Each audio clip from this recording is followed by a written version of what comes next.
set up. Sorry for the delay. Hello, everyone. Hello, everyone. Sorry for the delay. I was actually having something delivered, and that's why I was home today earlier. So I was setting all up. I was going to get the stream going about like 20 or 35 minutes ago, 40 minutes ago, but in anticipation of getting the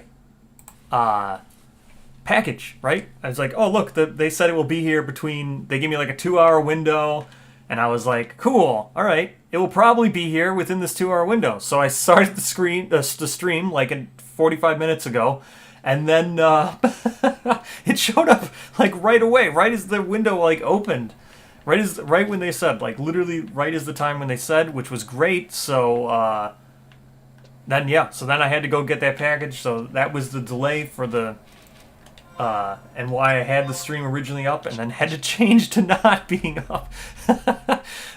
So now we're back. Now we're ready to go. I have today, like I said, I took a half day at work.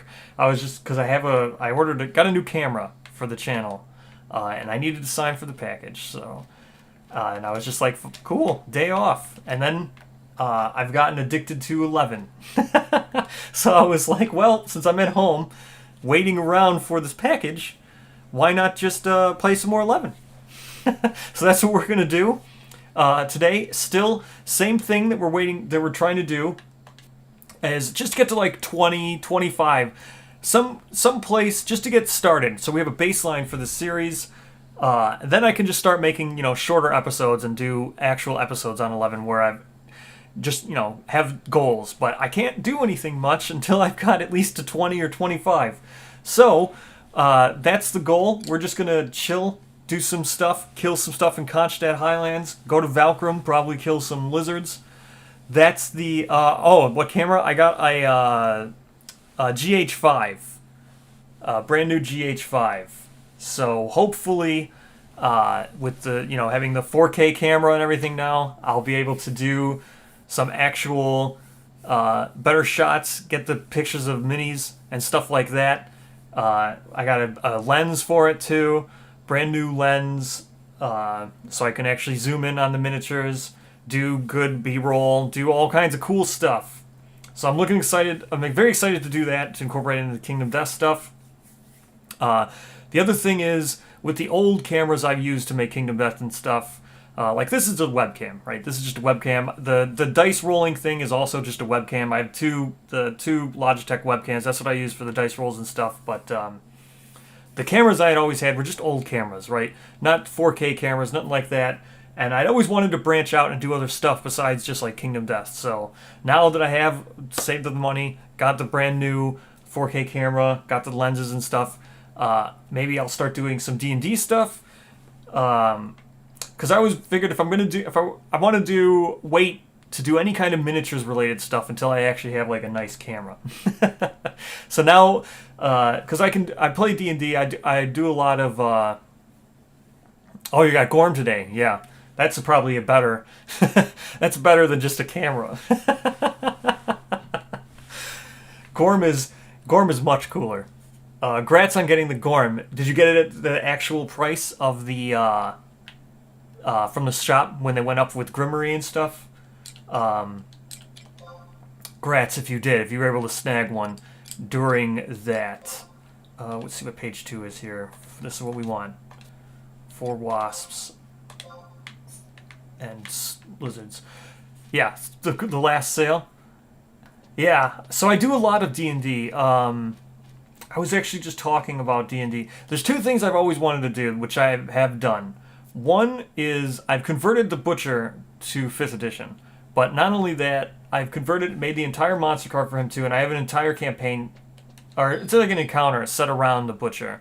I've always wanted to put that on the channel, but I have lots of like Dwarven Forge and stuff, and my old cameras, they're not super good. They're fine enough for like long plays. In the 4-minute window, yeah. So I always wanted to do that. So And the other thing is, the other D&D thing I always wanted to do was I always wanted to, I've converted, because someone else I was talking to from, the videos in my Discord and stuff, was talking about how no one wants to run the old Gygax modules for 5th edition, because you'd have to, a lot of converting, and you'd have to actually know how to play, like, AD&D, and do, like, THAC0, right? You'd have to know how to do all those conversions, and no one really wants to do it. You'd have to know how to balance old THAC0 rolls. You'd have to know, like, what... But, so I've converted the Temple of Elemental Evil. I have the AD&D module. I have the Town of Hamlet. The Town of Hamlet's, like, my favorite thing.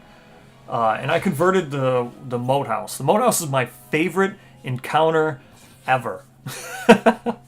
The Moat House is everything that D&D is. The Gygax Moat House. The first module from Temple of Elemental Evil that Gygax wrote in like 78 or the AD&D module, the Town of Hamlet, where you go to the Moat House. That is my favorite thing, and I've converted it to 5th edition. I have all of it. I know lots of people have converted stuff like that to 5th edition, right? That's not that big of a deal. A lot of people can do that. But if I made it, I always want to make a video on it. I thought that'd be neat. So, that was another thing. Doing the D&D stuff is stuff I've always waited till I had a better camera. Because I knew if I used Dwarven Forge and I use all my dice rolls and I do zoom up close, my cameras don't have lenses. So, like, when I zoom in and I just use the autofocus and the auto zoom, like the Hunt. The Hunt is an example of something that will look so much better now that I got the GH5, the 4K camera, and I can actually zoom in. That will look so much better. The intros will look so much better. Hopefully. Again, assuming I can figure out how to work it quickly. So, Tuesdays and Thursdays, when I used to do the Season 3 and stuff, Tuesday and Thursdays are the days when I could get home. I thought I had scheduled the camera to be delivered tomorrow, but FedEx said, nope, it's coming today, and we need a signature. So I had to be home today. But tomorrow, I'm hoping, tonight and everything, get it all unpacked, set it all up, hoping to go, I'll record the Slenderman fight tomorrow, and see how that goes.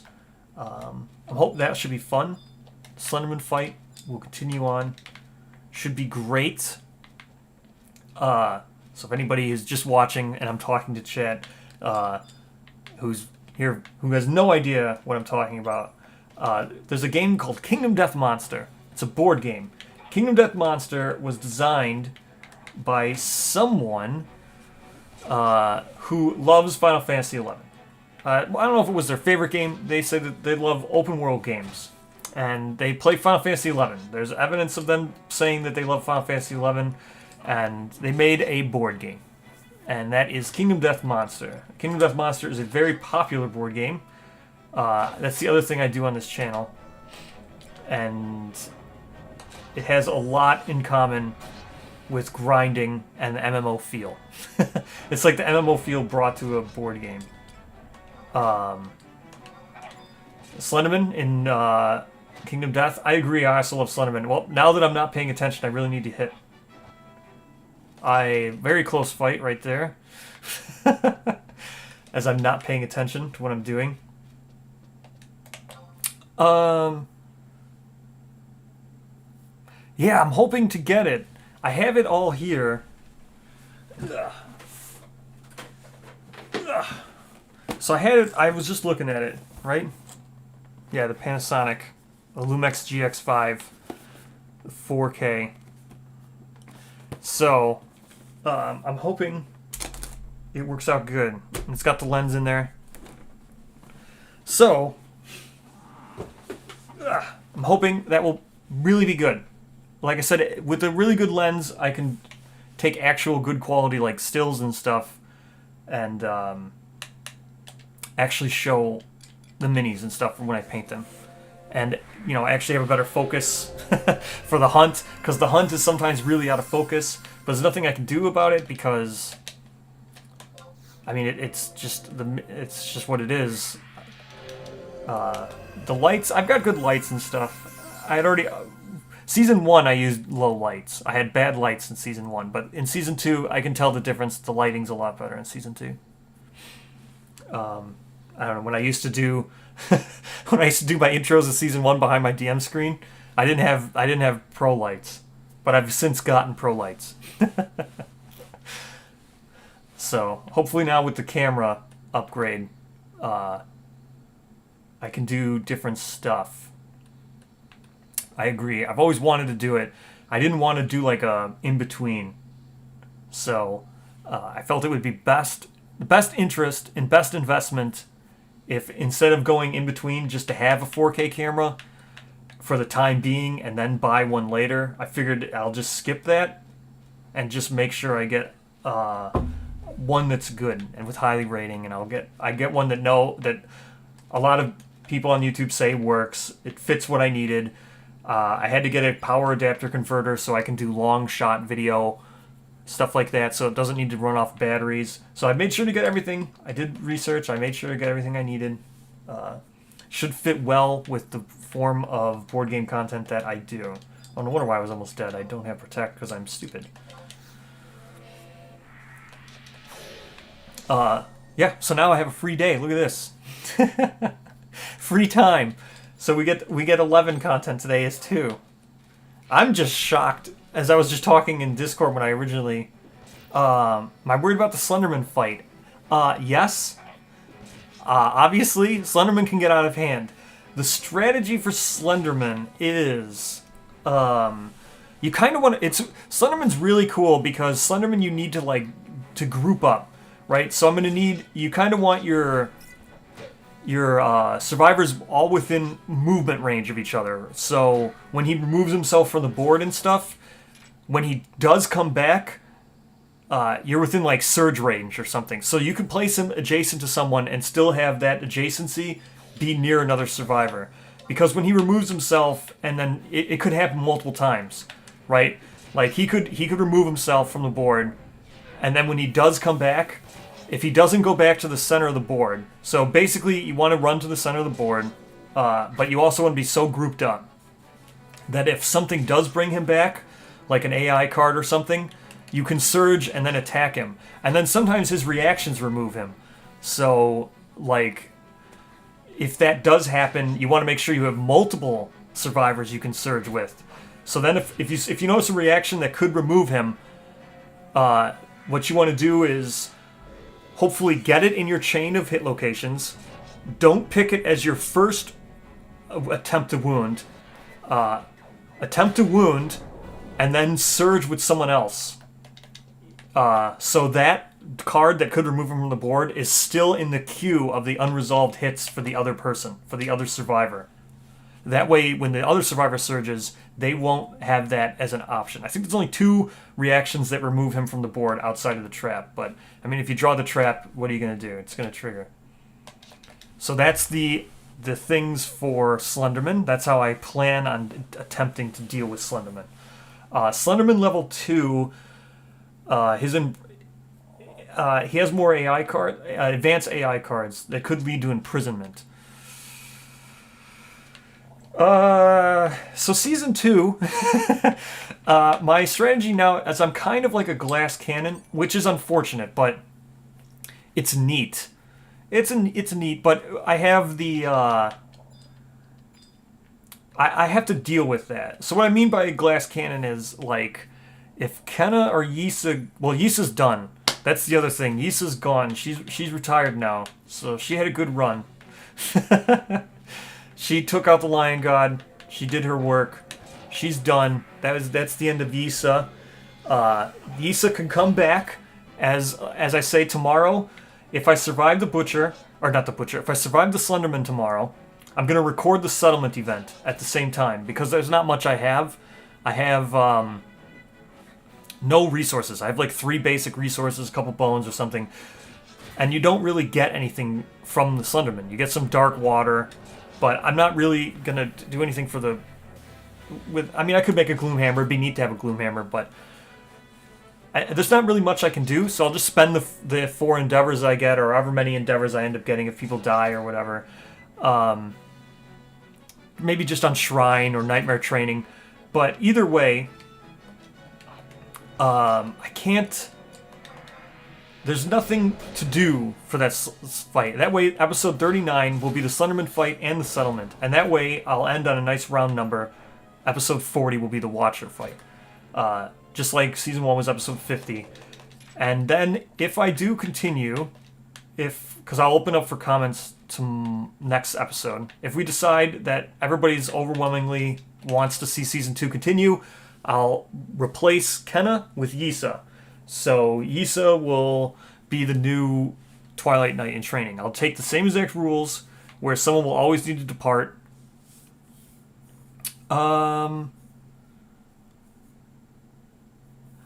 There's you don't forget that he exists. He's like, you forget fighting arts when if you don't have Gloom Man. I forget exactly how it works. I'm going off memory here because I'm playing 11. But I think what it is if you don't have Gloom Man, which is another fighting art, then you lose fighting arts and your name. So it can be difficult when you're starting to lose fighting arts. And then I got 1.6 last year, but haven't got Tyler. Incorporating the Gorm in the first campaign. I highly recommend you play 1.6 or just Core, whatever you have. It doesn't have to be 1.6. Core Kingdom Death is a great experience. However, I also understand that Kingdom Death has a huge time commitment. And if you have the Gorm, and you only think you're going to play one campaign or two campaigns, you should just use the Gorm. 100%, just use the Gorm. Because you paid for that content, you should definitely use it. But if you think you're going to be playing Kingdom Death for a long time, I think it is the core game. I think you should play one time, as it is, so you know what it is you're missing, right? So take Slenderman, for example. Slenderman, people always say, oh, Slenderman's great because he replaces Kingsman, which is true. I agree with that too. Kingsman's kind of not fun, but you're only going to get that feeling if you fought a Kingsman. Like if you buy all the expansions, then you just replace Kingsman because you hear Slenderman's better, you won't know why. You're just doing it because people said, right? I'm a huge advocate of you should actually play all the content and then judge for yourself. You might like Kingsman. I don't dislike Kingsman. I dislike some of his mechanics. Perfect. Spam calls. Gotta love spam. I don't dislike Slenderman. I dislike some of his mechanics. But I think the fight is justified for being there. I think Kingsman justifies itself in the lore of Kingdom Death. So, but then at the same time, even when I reviewed Gorm, I said the expansions are expensive, right? If you're going to buy them off eBay and stuff, and you bought them third party, you should. Kingdom Death is not cheap. You should 100% play the game exactly how you want. And that includes Gorm Climate, right? I did a review on Gorm, and I said that Gorm Climate is very annoying. And if you're going to pay top dollar for Kingdom Death itself, I mean, that's $420, was whatever. I mean, that's not even knowing, that's just store list price. So I'm just going off store list price here. Spent 2 weeks learning the concept. Yeah, right? Exactly that. I agree. It's exactly that, right? You should learn math and then use a calculator later. You shouldn't just use a calculator because then you'll know exactly how much time it's saving you and all that stuff. It's good to know those kind of things, and that's what I feel about Kingsman. But it's harder to recommend not. I also feel really bad saying like, oh, definitely play just the core game. A lot of people say that, but like time investment in Kingdom Death is something that is real and should be definitely accounted for and appreciated. And Gorm, I think, is one of the ones where you could definitely just include it and not notice a significant replacement or absence. Gorm, if you see my review, Gorm complements White Lion very well, and Gorm complements Antelope very well because of the mathematic nature. I think Gorm was probably one of the original expansions. I was just talking to Gorm with someone else too. Funny, right? I do a lot of Kingdom Death talking with people in Lantern's Reign and Discord and stuff. Gorm, I feel, is one of the ones that was probably designed during the main game testing and stuff. And that's because the balance for Gorm.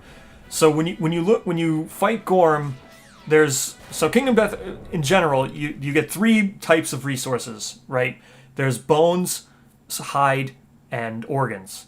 The antelope is heavily favored. Its resource deck is heavily favored towards bones. I think it's like 40 or 50% of its distribution. No, not 50. I think it was like 43% of its distribution is bone, and then lion, 43% of its distribution is hide, and then Gorm has organ. And they're all like node 1 quarries. I know Antelope's technically a node 2, but he's so easy. So it fits a really nice. They feel really good together. So Gorm is like, and that's also why Gorm is one of the ones that is super recommended by everybody, and it's considered one of the best expansions. Because the other thing is Lion has a spear and a bow. Those are like the things you can really make from it. Whereas Antelope has the beast knuckles and the Lion has katars too, but beast knuckles are really good. And then Antelope has the spear synergy, so it works well with White Lion. And then also has the Spear of Longinus, whereas Gorm doesn't have a bow, doesn't have knuckles or anything. So the core game ones are knuckle focused, katar focused, and bows, and Gorm has the ones that are missing. Gorm has the axe. Gorm also has a shield, an early game shield. There's no other way. Otherwise, you're waiting till leather for that stuff. So Gorm is highly worth all the praise that it gets as being a great expansion, and is very complementary to just the core game. So if you're just putting Gorm with nothing else, Gorm fits a very complementary. It's like perfect. Gorm is great. And I mentioned all that in the review. Now you don't have to watch the review. One of the problems I have in Tables of Simulator is the campaign is long, quite honestly, boring. Hunting the antelope like 15 times. Yeah, that's 100% true. More expansions will fill that niche. That's more of a problem with People of the Lantern, which is the core game campaign. And I feel bad that that's the introduction that people get. Because it's a 30-year Lantern campaign, and it forces you to fight level 3 monsters. And level 3 lion is just harder than level 3 antelope. And level 3 antelope is super easy, barely an inconvenience. So everyone fights level 3 antelopes. So you just keep fighting it. It gives so many rewards. It gives everything that you possibly could want from the game. Like from it. So why wouldn't you do it, right? It's the path of least resistance, right? Water's always going to take the path that it flows through the most easily. And that's what antelope is. Antelope's super easy to kill. It's easy to hunt. The hunt events are pretty light. It gives great rewards. They nerfed the rewards quite a bit. I talked about that in the 1.6 review they got, which was necessary. See, in 1.5, if you don't play with 1.6, I would highly recommend you go to 1.6 to help alleviate some of that, because in 1.5, the antelope just rewards so much better than everything else. It even gives vermin for some reason. You can get more vermin.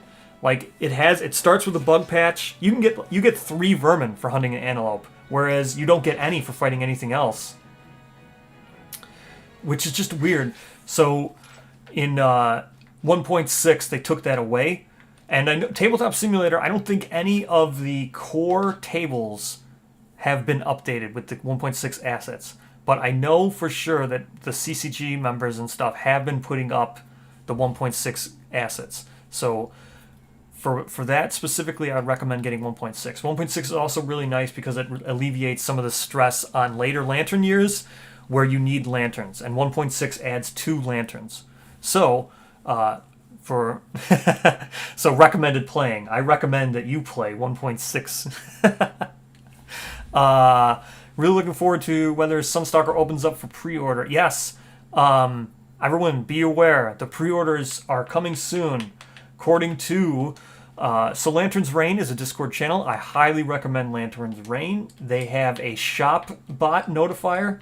So whenever the shop goes live, I'm assuming you were using that. If you got in those 4 minutes with Gorm, you are all about Lantern's Reign, I'm sure. And I'm sure that's how you learned of it. But they also have one of the designers there who Poots allows to freely talk about in Discord, in the Lantern's Reign Discord. And he keeps people informed, really well informed about the pre-orders. And he has said that that is something they might get in by the end of the month. 1.6, but 420 isn't something, yeah. It's not an impulse buy, a 420 game. And that's what I was talking about. It's a very expensive game. And Gorm on top of that, and the expansions, are all, some of them approach $100 MSRP for the expansions.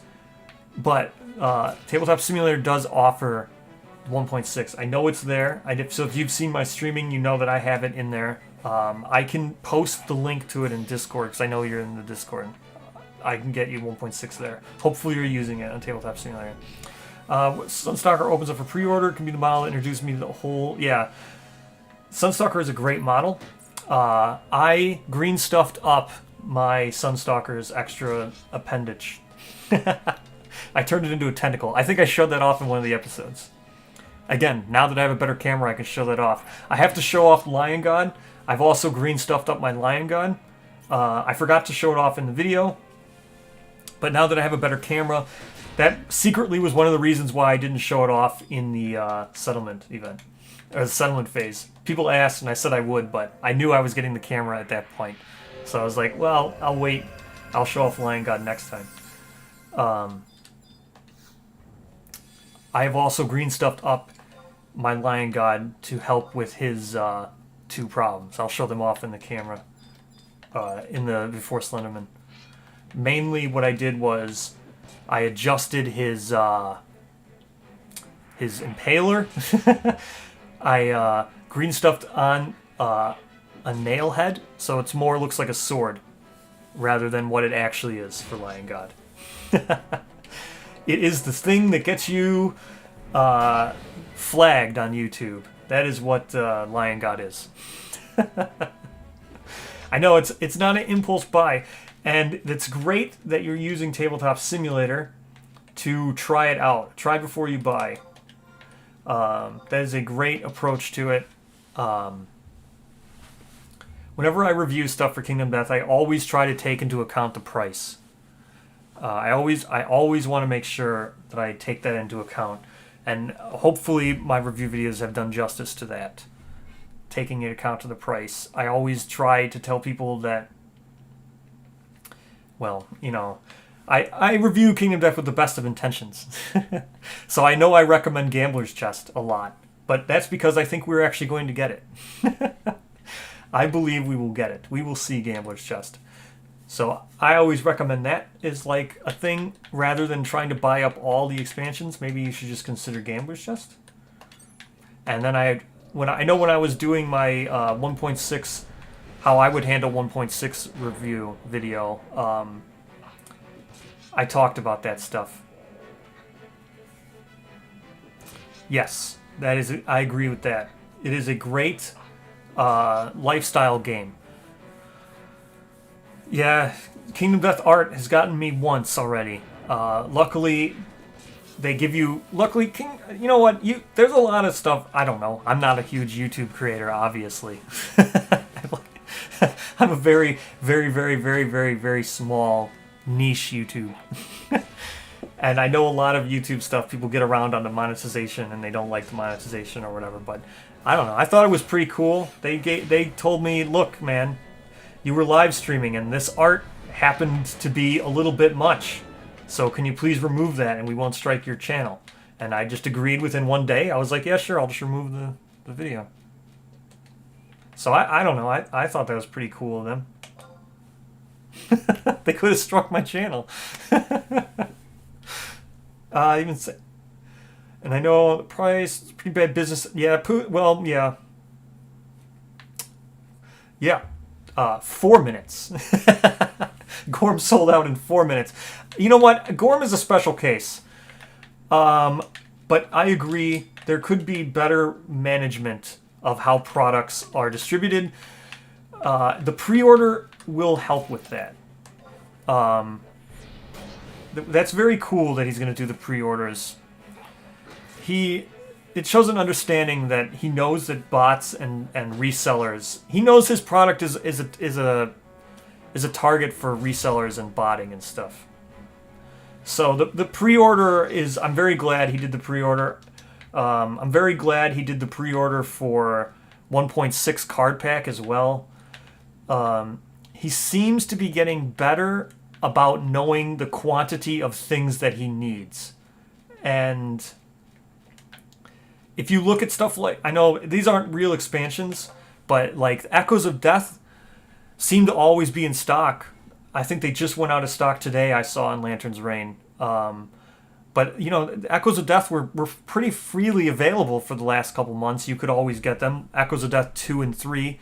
Echoes of Death 1, you know, seemed to be... Oh, it's Highlander Lizard. The NM is here. The NM is here. What level is the Highlander Lizard? Gorm is really an exception. Gorm is an exception in multiple cases because it's the best expansion. I say it's the best expansion. I was just talking about I was just talking about this too. People were mentioning. They asked me about what I think about the expansions. Gorm is the best expansion because it feels supplementary more so than replacement or additional. Some of the expansions in Kingdom Death are purely like supplemental, where it are purely replacement, like Slenderman's pure replacement, or let me see what this Highlander Lizard's level is.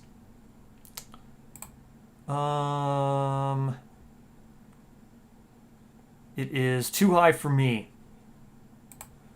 We will not be attacking. We are not attacking you, Highlander Lizard. So Gorm is goodbye, Highlander Lizard. Goodbye. You're too much. You are possible to gauge for me. Gorm is very, very supplemental. I really like Gorm. And it gets really, really... Gorm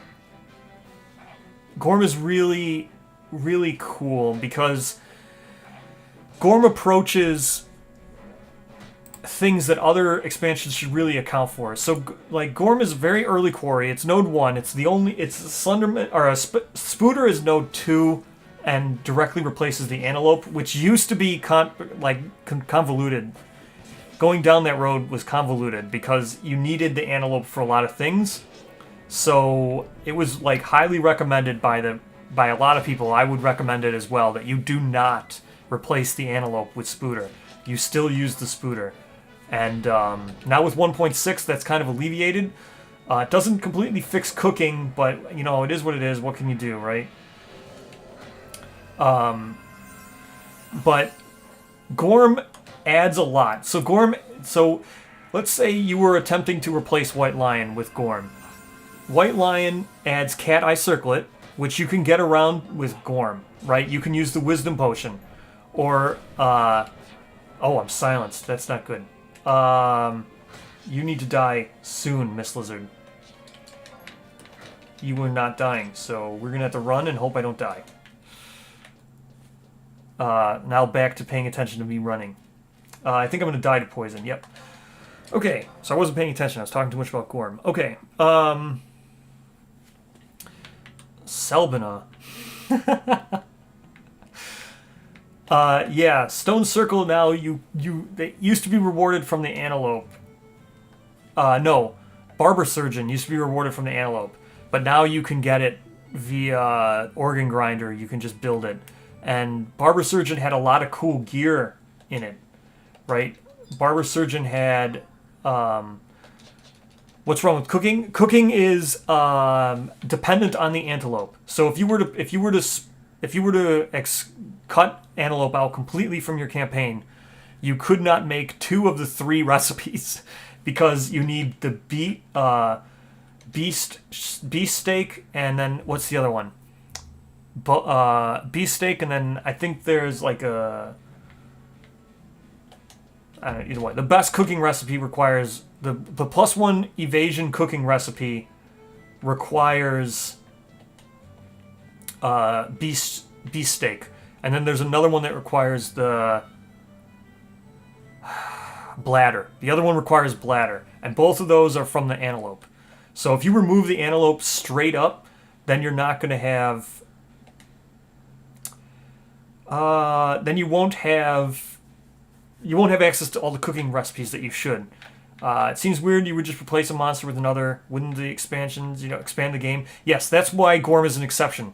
Gorm 100% just expands the game, as I was talking about. The balance of Gorm, it complements the white lion and it complements the antelope. It adds the things that you don't have. So with white lion, you get bows and you get spears. That's what the white lion gives you access to. Plus, other weapons. And then the antelope gives you benefits spear builds, and then gives you access to like good guitars and stuff. Whereas the Gorm gives you access to an axe. You don't have any axe options for either of those 2 quarries. Your axe option for the core game comes in the form of either bone axe or then the phoenix. And then, the halberds. You can get lantern halberd and stuff. Those are your axe options. But then for Gorm, gives you a nice, good axe option. Or counterweight axe is also an axe, but it gives you greater gax. The other thing Gorm does is gives you access to grand weapon without needing Zimbato. Zimbato is also something that's, it's not locked anymore, but Zimbato used to be locked to the white lion because you needed the great cat bone. But 1.6 removed Zimbato from the white lion, so you don't need the great cat bone anymore. You just need a perfect bone.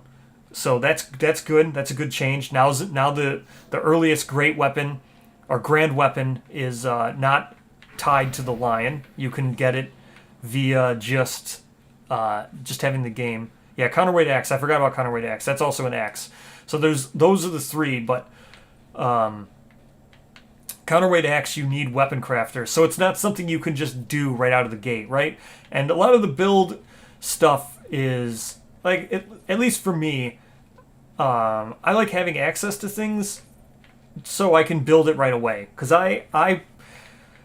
not everybody plays exactly the same. I value proficiencies. I probably overvalue weapon proficiencies. I chase weapon proficiencies a lot.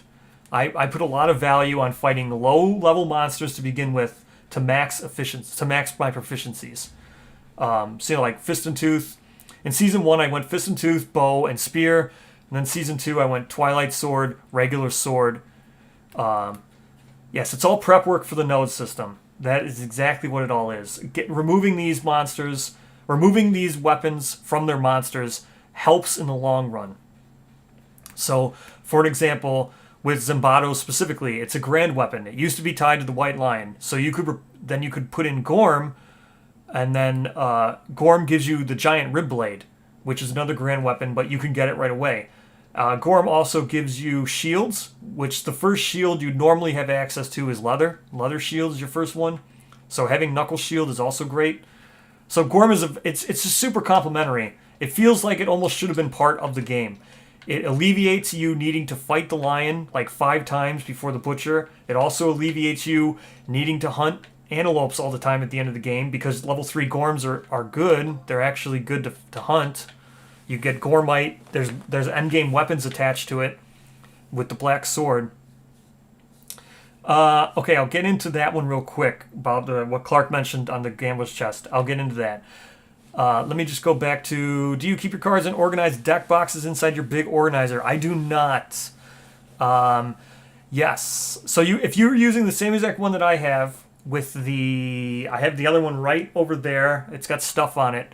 But the painter's box from like Hobby Lobby, if you're using the one that I recommended, I take those pieces of the pieces of wood that I also recommended, and I put them in dividers, and they're easy to move. So they have wiggle room in there. So yeah, you kind of have to just wiggle the wood over, and then you can get them in and out. With all the expansions, all sleeved, plus all the Echo stuff, my box is kind of getting a little bit big now. But I have the second one because I did when I made that video about recommending how to store Kingdom Death. I wanted to ensure that I was giving accurate prices and everything was still viable. So I went out and bought all that stuff fresh. So the one that I bought for that video, I just have sitting here waiting for Gambler's Chest. What my intent to do is to have two of them. I'm going to make Core and Gambler's Chest all one. Not the Croc. I'll remove the Croc and the Smog Singers, Atlas, and the Hand. Or Atlas and the... What's the other one? King. No, not King. God Hand. That's what I meant to say. God Hand. I'll separate those out and put them in expansions, right? But then I'll keep everything else, all Core and all Gambler's Chest. So all the philosophies, all that stuff, I'll put in its own box. Yes, it is. Oh, I can grab it here. You know what? Let me grab it. But I made a video on it. It's called Organizing Kingdom Death, the best board game organization Kingdom Death for card games. I use it. It works really well for card games. I use it for Dominion. I use it for Thunderstone. I've since now started to use it for. I used to use it for Sentinels of the Multiverse. But then Sentinels of the Multiverse, I got the big box where everything fits in there, so I didn't need it anymore. And then I use it for Kingdom Death. It's a great way to store game cards. So you watch the video. It's a very nice box. All right, you know what? I'll grab it. It'll literally take me like 2 seconds.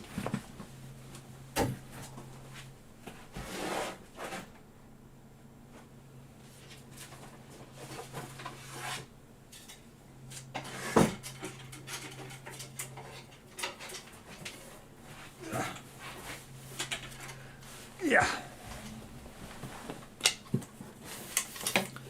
So, here's the box, right? It's really nice. It's got snap locks on it. It's wood. And it's really big and it's really flat. See? That's where I keep all my cards. And I use, in that video, there's these 2 pieces of wood that you can get right from the same exact aisle, right? They're like, if you literally go to Hobby Lobby, these are just loose, like, wood, like shim pieces of wood. And they're like $2 or something. And then they fit perfectly. And then I use them as dividers, and you can make yourself 3 rows with this box. It's really nice. Nice wooden box, really good. It fits everything. So I only have 1 box as it is now, and it fits all 12 expansions, plus all the Echoes of Death, plus pin-up stuff, plus the 10th anniversary. Literally all the game content, aside for a few white boxes, it will fit in there. All of it, and it's all sleeved. So that's what I use. Now, let me go back to the other one. What do I keep loose? Oh yeah, the artist box. Yeah. That's what it's called. So my thoughts about Clark resources. Well, all right, I have 2 thoughts on that.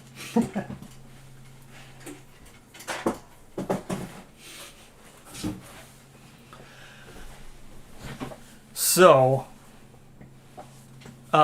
weird. So Grimmery is awesome, right? I love Grimmery. I love his daggers are really cool. I love the fact that there's 2 recipes included, one of which is for the Gorm, and one of which is for just regular old level 3 bone. So the weird thing about that level 3 monster bone, it doesn't say level 3 plus, which I find odd that it doesn't say level 3 plus. I think they were thinking like, oh, you know what, there's no level 4 monsters yet, but there are, right? The legendary monsters are level 4s.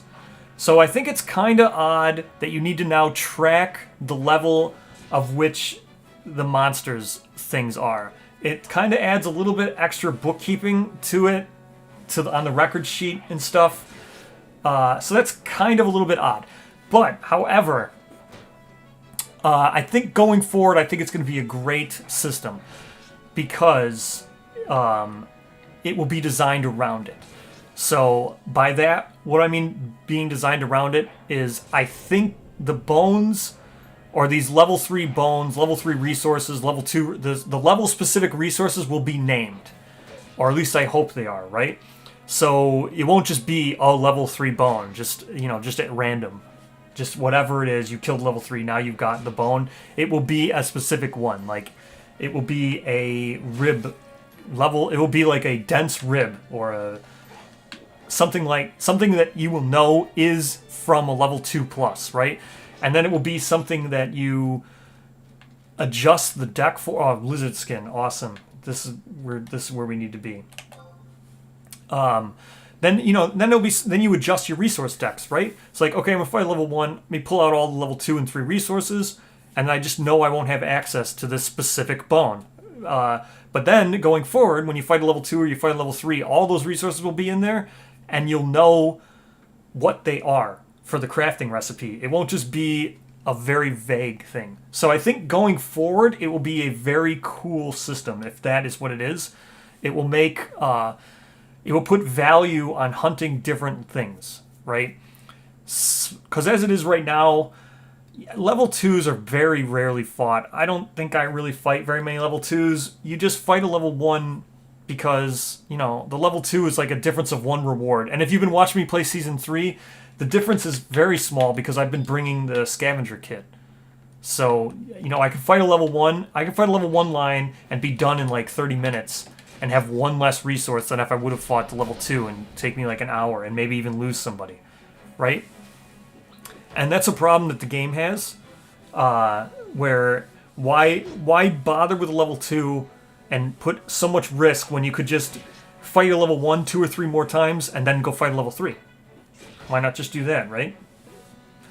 So I think that's very good for the game. Adds a lot of longevity. Adds more to the resource deck, but I got put to sleep.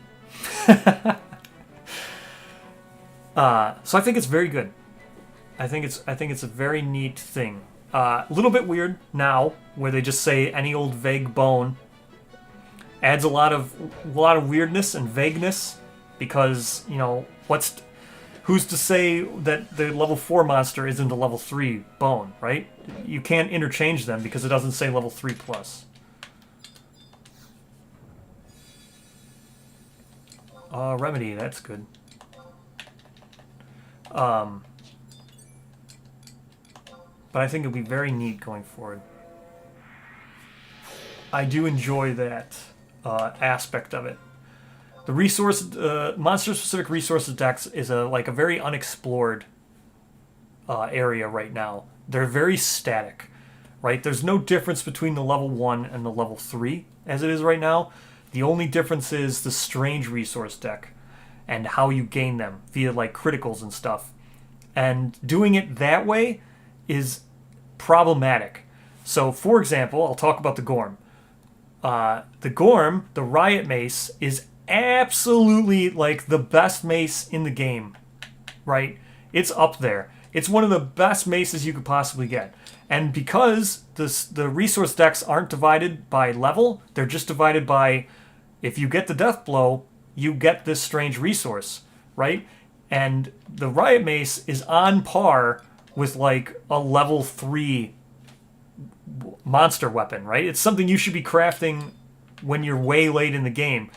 But you could kill it, as the game is now, you could kill it, get that death blow as on the level 1 Gorm, and then make yourself a Riot Mace year 3, and then there you go.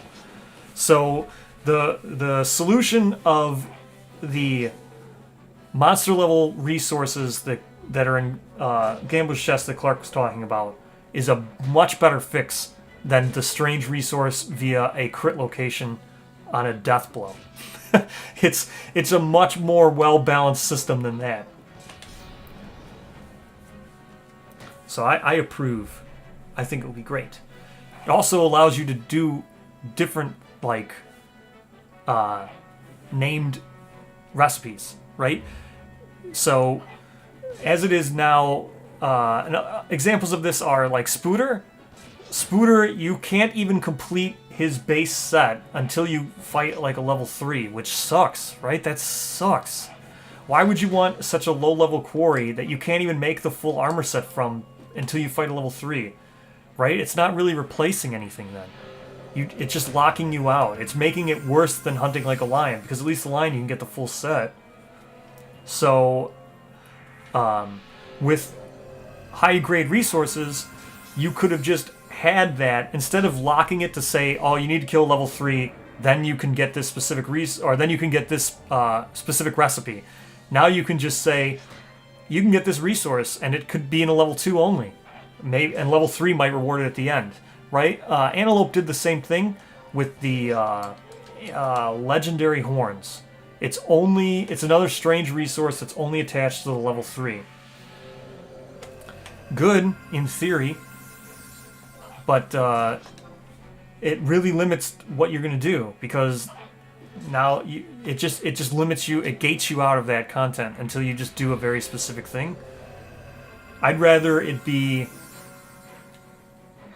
a high risk, high reward of fighting a level 2, because you could get the level 3 stuff instead of just saying, how good is spider armor? Well, that depends. Are you talking about the full set? Because that's bad. Are you talking about the one specific the one specific thing? That's good. Oh, okay. Sorry, I got distracted by chat. So real quick, let me talk about this thing that I promised I would talk about. So, Final Fantasy XI private server, right? This was specifically asked by the person who just showed up in chat. How you do it is, I talked about this. So originally there was a Darkstar project that originally started this whole thing. Then there was, that got depreciated. You know, people had different visions for how they wanted to take the private server, so they split off. They split off into Topaz, and then I think Darkstar just depreciated and fell off. I think they went off to do a different server by themselves. And then Topaz decided to release the public files, to make their files public. And then that same thing happened again. Different things, different views on where they wanted the private server to go. So then they made Topaz Next. So then Topaz Next is what I was originally using, but Topaz Next has also become depreciated. Again, splitting off different visions of what people wanted, where they should go, right? And now this is built on Wings, and with Wings, specifically, I'll talk into how to set this up. But how to get it to do the things that I am doing requires coding. I'm just gonna, it's just flat out there. You just have to know SQL or Lua, right? That's just it. I'm just gonna right there. So if you are still interested, I'll tell you how to do it.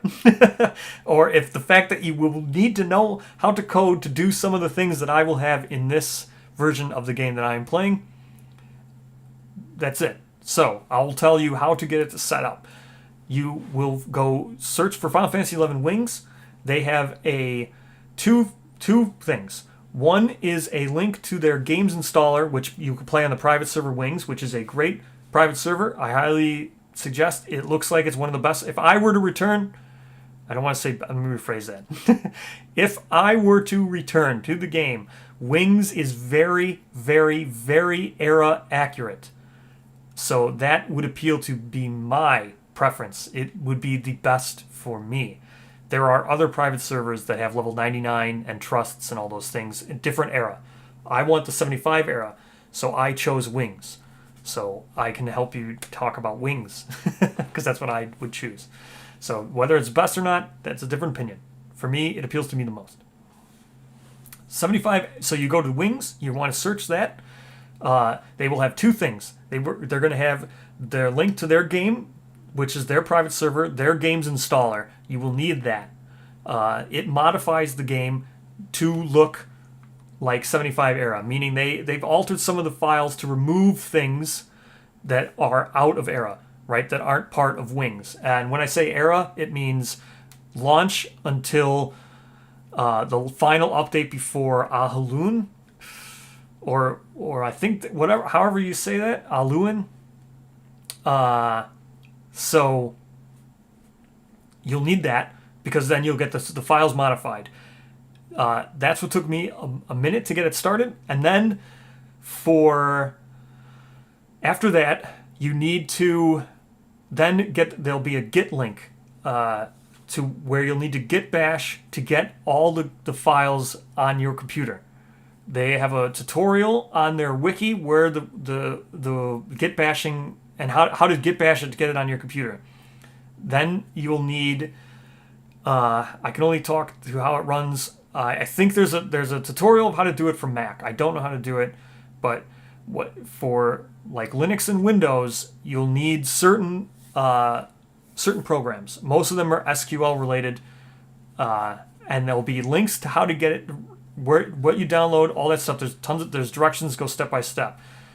You can get it to the point of where you can bait it, or where you can play an offline version of Wings just via those tutorials and how they tell you to get it. It's what they have for beta testing or for their designers. To do the stuff that I've added, you will need to know how to code. And specifically, so like the speed up here, how I'm running faster, I changed that, right? That's not error accurate. Or for, what else did I change? There's stuff in here I changed. I don't know what else I changed. I talked about it when on the very first live stream, I talked about it. Minor things, what else did I change? Oh, dropping. So if you've seen here, I'm getting gil from killing the stuff. That's not accurate at all. That I've upped the experience rate. Again, not accurate at all. I've upped the skill gains. Not accurate. All those things you need to find the code and then adjust it via SQL. But for Eroder, that's the person who wanted to know. I promised I would talk about it. So that is how you do it. You want to Google Final Fantasy XI Wings. You need their installer to get to their that runs their private server. If you already have that, or if you're playing on the 11 private server, you're all good. And then you need to just go to their Git to get all their local files, get all the server on your own PC, and then you just need to Git bash it, throw it into like MySQL. You need to emulate a running server on your back end. Then you just adjust, your IP address, all those things to get the server up and running. If you have port forwarding, if you're going to play locally with other people, you'll need to do all those things. You'll need to open up your ports. You'll need to change the IPs for being your server IP so people could join your computer and stuff like that. But again, doing this is not a free thing. That's all I just want to say. It is easy to do, but it's not something you can just go download. It's not like on Steam. So, hopefully that helps. Keep talking in chat. If it doesn't, now to go back to regular stuff. Sorry for the interruption. I said I promised that person I would do it, and then he showed up. So, talking about Spooder, and yes, the body. So, with Phoenix, I like the Phoenix body really, really a lot. The Phoenix body is really good. If you've noticed, in the 2 seasons that I've played Kingdom Death, I don't really branch out past getting the Phoenix placard. I love the Phoenix placard. I think it is really good. I don't think you lose much by branching out and just getting the placard. I love the splashability of the Phoenix armor. Spooder is much the same.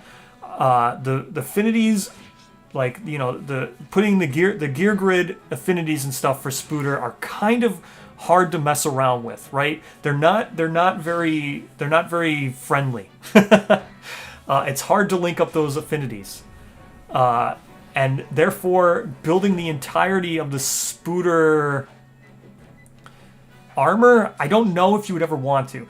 But with that said, I think it's good. The silk, I forget what the silk wrappings, I think is or a silk bodysuit is really good. Just it by itself, just the plain old ability, just like the Phoenix placard, the one where you connect the affinities and now you can, if you're insane, you ignore the first hit. It's on par with that. I forget exactly what it is. I think it's if you have green affinities, I can look. I don't want to look it up now, but it is good. I think Amber Poleaxe is really good. The charms that are in Spooder's expansion are really good. I think it's just a shame for being such a low early node quarry, unlike the Gorm, that the Spooter is very focused. I think that's one of the problems with it. It's the Scimitar is cool, but if you're gonna do stuff with Spooter, it's very railroady to how you want to build those gear grids. But if I do Season 4, so like I said, if people really want me to do Season 4 right away instead of continuing Season 2 after the Watcher, if I make it there, and if I beat the Watcher, I plan on doing Slenderman, Spooter, Gorm, and People of the Stars. That's the plan for Season 4. Slenderman, Spooter... No, not Slenderman. Manhunter, Spooter, Gorm, and People of the Stars. So that means Dragon King. So the Tyrant. It'll be the actual campaign. That will be what Season 4 consists of. Alright. Back to very, very long tangents. We are an hour in, and we've not really grinded that much. All good fun, all good fun. Engaging conversation, the best kind, talking about Kingdom Death. So anybody who's watching this afterwards, again, I'll just explain. Kingdom Death is a board game that is designed by a player of Final Fantasy XI who really loved Final Fantasy XI. There are multitudes of expansions. Speaking of Sunstalker, someone brought up the Sunstalker expansion, hoping to be in the pre-order. Sunstalker expansion is a direct tribute to Final Fantasy XI. I talked about this. I'll just talk about it real quick. Sneak Attack Sada is in Sunstalker. So if you always wanted to be a thief and you want a Sada is in Sunstalker in its entirety. All the mechanics are all there. Sneak Attack, Trick Attack is in Sunstalker. 2 fighting arts. Trick Attack. Trick Attack is if you're adjacent to another survivor when you wound the monster, you can give that survivor priority target. That sounds like Trick Attack from Final Fantasy XI, because it is. Sneak Attack, if you're in the blind spot, you gain Devastating. That instant crit. There you go. So you can do it. Can you build the Dungbeetle Knight stuff in the Stars campaign? You cannot. Weird, I know.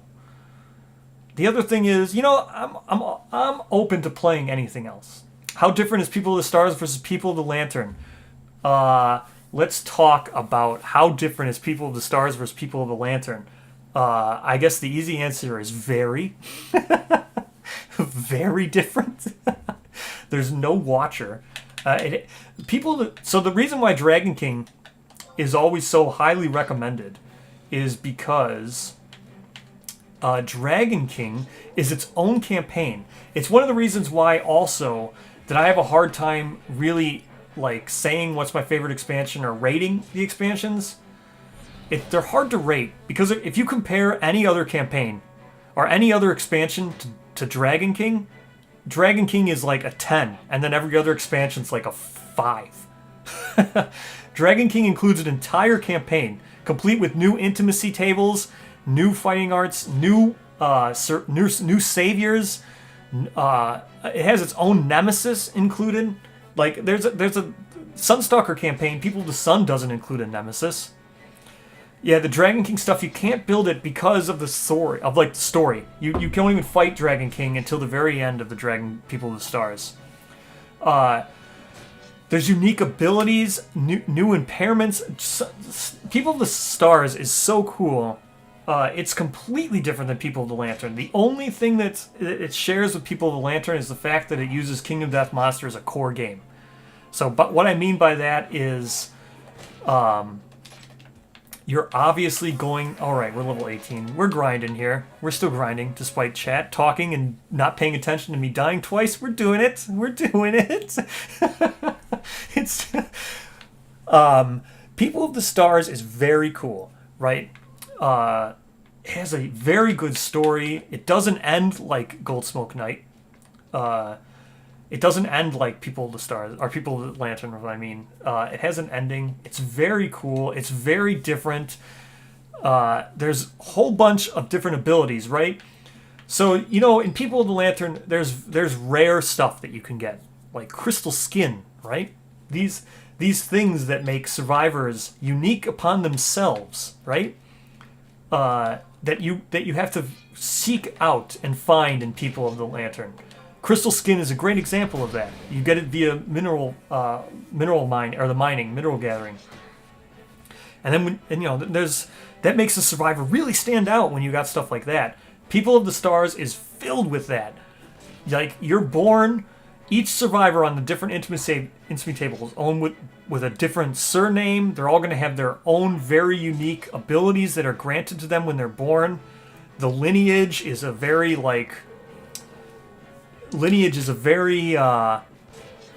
involved mechanic in People of the Stars.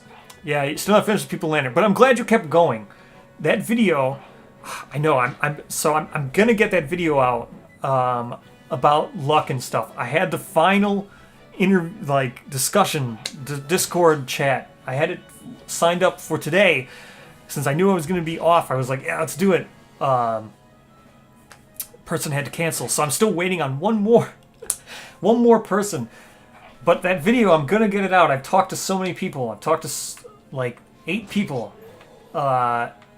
I've got collabs in there with other YouTubers who do Kingdom Death. They were gracious enough to join me in talking about it for the discussion about the mechanics that you mentioned in your comment that I always said. I am getting to that. I have most of the video edited. I just need to wait for 2 more responses. Or 1 more response. I'm looking forward to that video. I think that video is going to be super fun. But I'm glad that you stuck with it. Kingdom Death is worth sticking to. Even though it can be difficult and punishing. I enjoy punishing grinds. Hence why I'm playing Final Fantasy XI.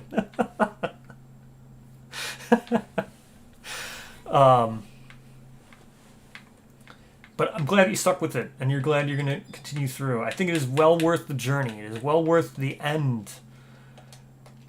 I never expected it either. You know what? I thought it was. When you originally posted it, I was like, you know what? I don't want to just give my opinion because my opinion is going to be skewed, right? I can't say. I don't want to just tell people that look, luck is something you have to deal with, and bad breaks happen, and you just need to learn to live with it, right? That's my opinion. I didn't think that was constructive, right? I thought about it. I said it, and I was like, you know what?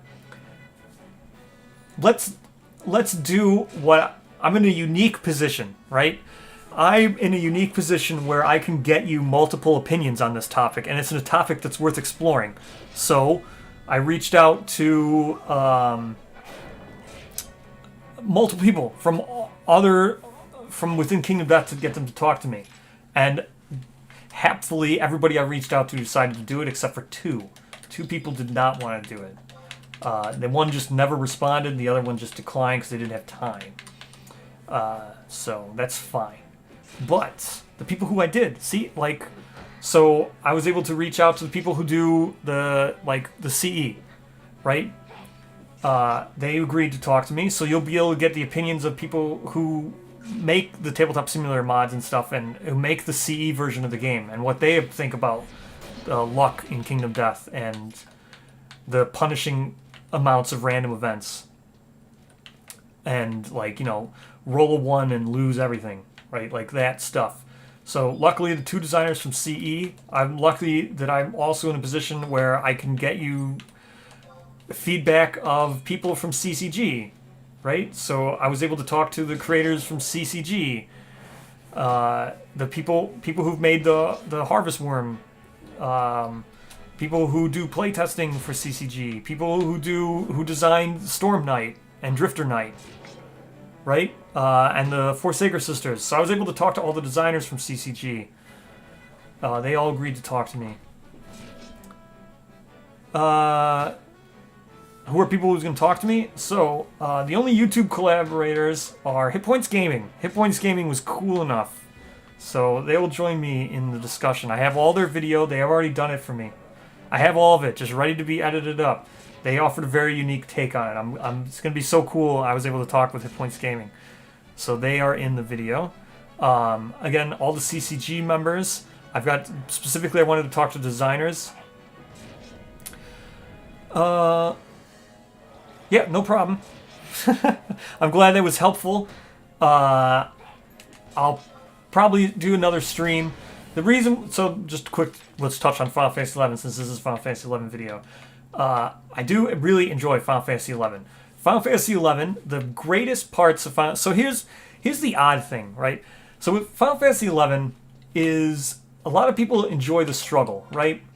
And I think when I originally did my original videos, I noticed the first two videos were really, people really liked the first two videos from my series. And that's when I was struggling, right? And then you go and you back and you think about it, right? And then, you know, people like watching Elden Ring. They like people struggling with the game, right? Or Minecraft. People like always watching people restart on Minecraft and stuff. So what I decided to do this time was I'm going to stream and just make these really long until I can get going, right? I think that will probably be the most entertaining stuff for Final Fantasy 11. Watching someone struggle to actually get the gear, to get themselves off the ground, the building up in Final Fantasy 11. It's the same thing I really like about Kingdom Death. Like the first 10 Lantern years of Kingdom Death are really great.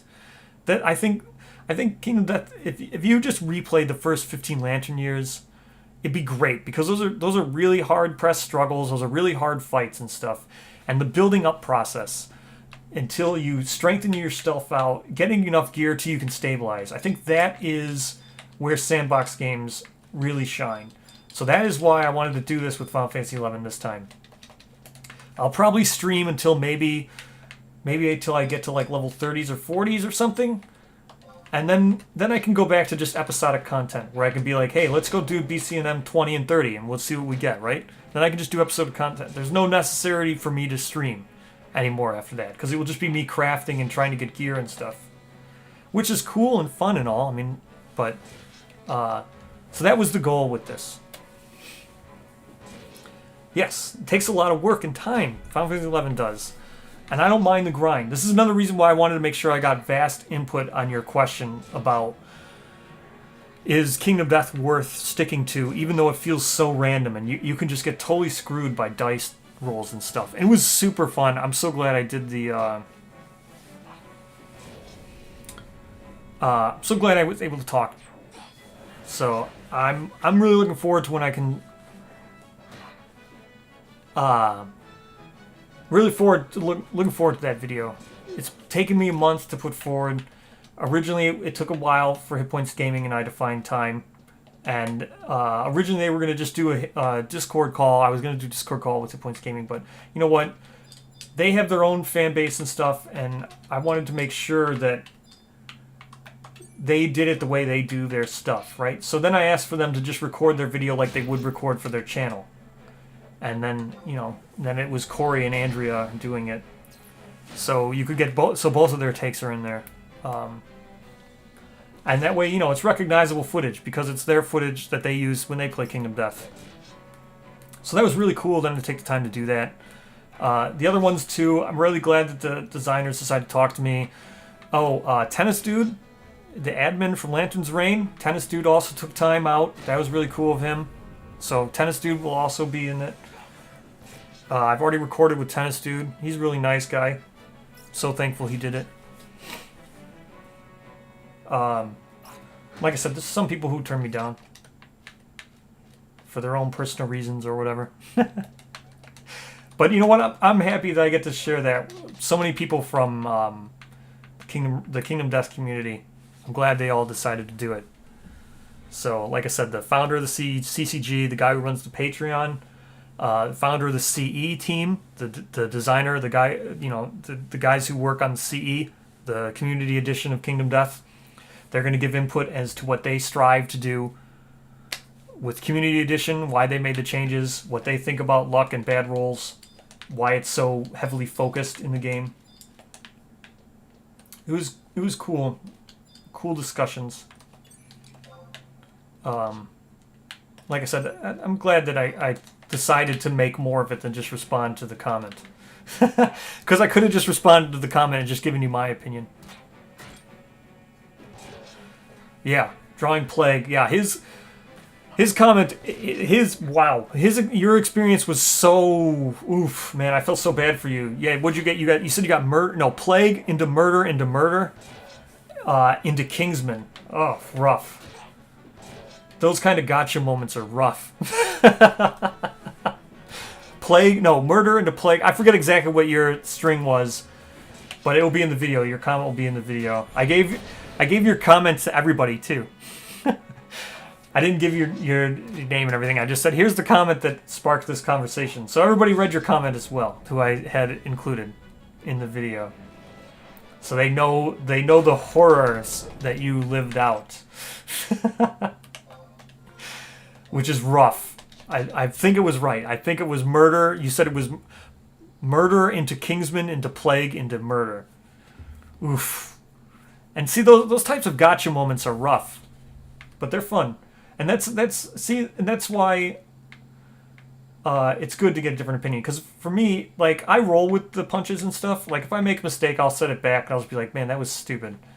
Well, whatever. I'll just get the punishment. I'll live with the punishment. Right? It's the same thing, like, I did with, like, 11, right? I played a lot of MMOs. I don't mind the grind. I don't mind the bad luck and stuff. So my opinion might not be the normal one. But, 7 or 8. 7 or 8 people did it too. So there's 7 or 8 people who are going to be on that video. All people who I'm so glad that they decided to take time to do it, and I'm glad I get to share it. It took a while to edit. It's like a 2-hour video and it's not done yet. I'll probably end up cutting it down to try to make it only like an hour and a half. Yeah. You know what? And it happens. And I find that stuff enjoyable. I like the struggle. I like watching. I'd rather watch someone build towards greatness than to play with greatness. Is that weird? See, that's why I thought that might be weird, right? I'd rather watch. So I was just, you know what? I was just talking about this in the Discord. People were talking about Elden Ring, right? Because I was playing Final Fantasy 11. They're like, well, you should play Elden Ring. I like Demon Souls. I played Demon Souls and then I played Dark Souls. I never played Dark Souls 2 or 3. Mostly because I had my fill, right? They looked exactly the same as Demon Souls and Dark Souls, and I had already played those, so I didn't really need to play Dark Souls 2 or Dark Souls 3. It looked kind of exactly the same. So I never played them, but I would rather watch someone just not struggle and laugh at them, but I'd rather watch someone overcome difficulty with lower gear than what they should or something like that than to watch someone who knows exactly what they're doing burn down a monster. I mean, there's fun, there's enjoyment in that too. But like I said, that was mainly the main thing. I didn't want to make it sound like my view was the only view that's necessary. So, and a lot of people had different opinions. So, it was neat. Yeah, you know what? They're probably great. They're probably good games. Demon Souls was really hard. I love Demon Souls. See, the other thing too is, like, I've played FromSoft games. Like, I've played Armored Core. I played Armored Core when it was in PlayStation 1, PlayStation 2. And Armored Core had some difficult nonsense. Armored Core, those games were very ridiculous. And that's what Demon Souls kind of was. Like, if you weren't geared very specifically to handle something and you didn't have the skill and you didn't have the meta knowledge of how to handle a monster, it would just absolutely destroy you. Yeah, see, I would agree. I would much rather deal with something where I know that I have a chance to beat something rather than not at all. Right? Like,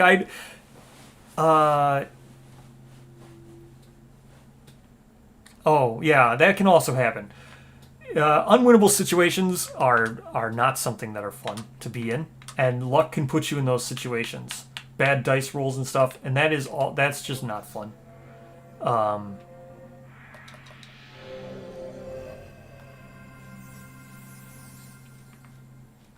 Well, I just realized we don't have Signet anymore, and I definitely want Signet. All this talking made me realize I don't have Signet. I want Signet. Come on, Weaver. Aren't you going to aggro me? I'm going to die. I want to die so I can go get Signet. I don't even know. Actually, I don't even know if I can get Signet from Bastic. Or from Selbina. Let me look. Region info. Yep. I don't think I can. Well, I can warp back, which is fine. Or, well, I guess I'll try to kill you. And if you give me some gear or something, I'll kill you and I'll go die to the next thing. Yeah, I don't know if I think I would much rather all paths lead to an end that is an obtainable end, more so than be given the opportunity to always reach the end. I think chances of death and losing and failure before you reach the end is also good and acceptable.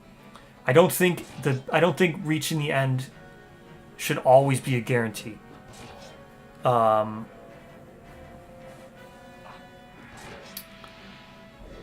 EXP loss on death. I think I cut it down.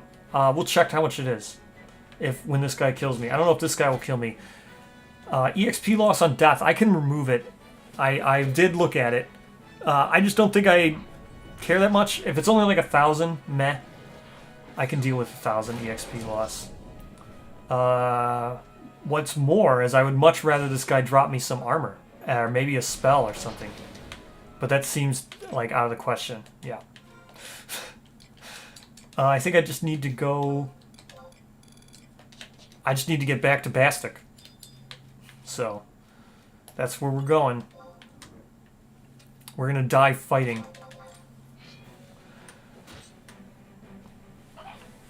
Yeah, I just really need to get back to Bastic. Wow, it's already been an hour and 15 minutes. I agree. The last boss should be beatable, right? If you can get there, if you can get to the last boss, I think the last boss should be beatable. Yeah, so I lost 1,000.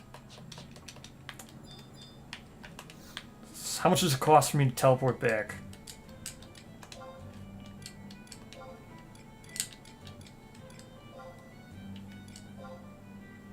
Oof, 500 gil? Alright. We're spending 500 gil. It's a lot of money. But, we're back in Bastic. So, that helps at least. I just need Signet. I think Signet is worth 500 gil. The game I was playing, my attacks could do like 15 damage total and needed to do 30... Oh yeah, to beat Gold Smoke Knight. Gold Smoke Knight's a little bit of a jerk. He's a bit much. I think they'll do a remaster or a remake of 11. I don't know. I would love it. I don't know how good it would do for Square Enix, but I would absolutely love if they did a. Legionnaire Silverguard is what I want, right? Yeah. I would actually love if they did a remake of 11. Obviously, I'm biased, but I think what 11 would be good as is a... If they reworked it, what I would love to see would be a remake or a re-release of Final Fantasy XI, era capped down to be Rise of the Zillart. Right back to where it was in Rise of the Zillart. Maybe do like trip it back to maybe do it before. So here's the thing. If you played at original launch, there's a huge drastic change that happened. More so even different than going from 75 to 99. Well, I guess I wasn't around for that change, but Treasure.Oregon was a huge drastic change in the way Final Fantasy XI was played. Getting a level 75 pre-Treasure.Oregon was massively different to getting it when Treasure.Oregon was around. Massively different. Burn parties, killing Calibres and Imps from like 53 to 75. You could do 53 to 75 in like a weekend, burning down Calibres and Imps. I don't know if that was exactly the healthiest thing for Final Fantasy XI. So if they did a remake, I would probably want them to do it maybe a Chains Promethea launch. So at least people could experience Bibiki Bay and stuff like that. Because Treasure.Oregon was something else. What am I doing? I gotta pay more attention. I need to go back to the Longhouse, drop off stuff, and then we'll warp back out to Kronstadt.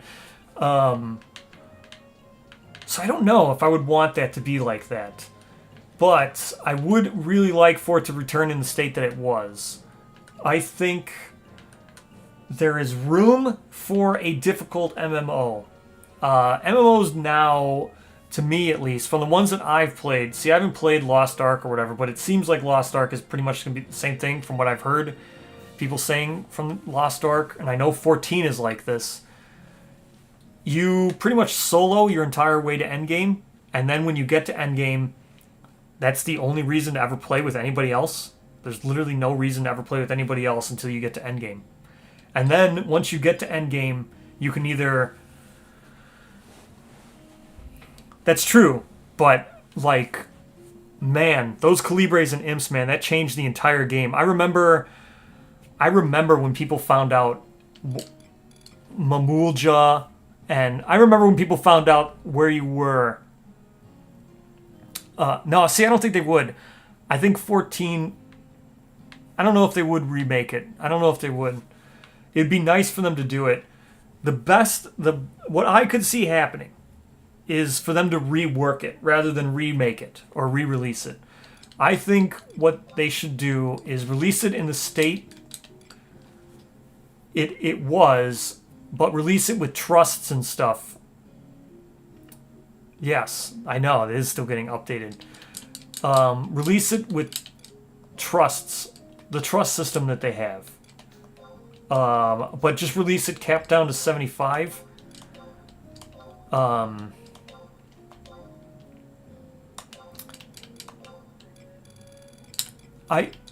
It's difficult to say. I don't think they'll ever do it. I don't see it being beneficial for Square Enix to do it. I think it's a risk. It's a very high risk gamble on their part. Yes, you could play 11 online still. 11 is still getting updates. Is still around. They just announced like a very big update. They did Grand Blue Fantasy crossover with Final Fantasy XI, which is so fascinating to me because Grand Blue is inspired by Final Fantasy XI. So that's like so cool that they would do that crossover. How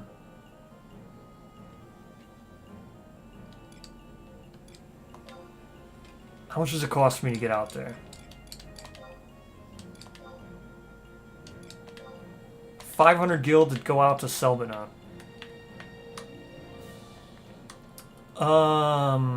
I think we're just gonna Outpost Warp. I think Outpost Warp is 300 gil. We're gonna budget this. We're going to Bastic. I want to go to Bastic Mines. Oh yeah, we're definitely frugaling our way through this. Yeah, 11 is still kicking. 11 is not for me. I don't know. I'm not a huge fan of just playing just endgame repeatedly. I never really got. I played WoW when WoW launched, but like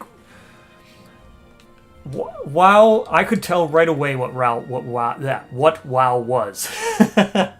I could tell right away.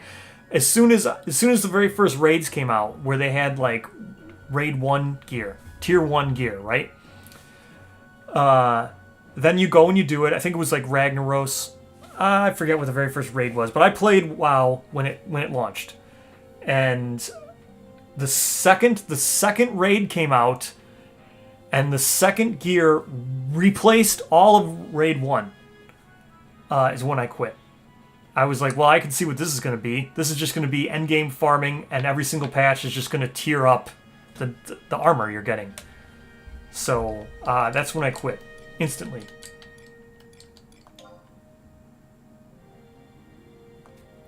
Zolk'alheim is where I want to go, right? Make sure I want to go to Zolk'alheim.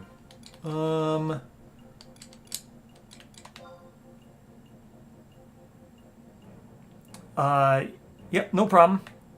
Glad you could make it. So so I never really got into that.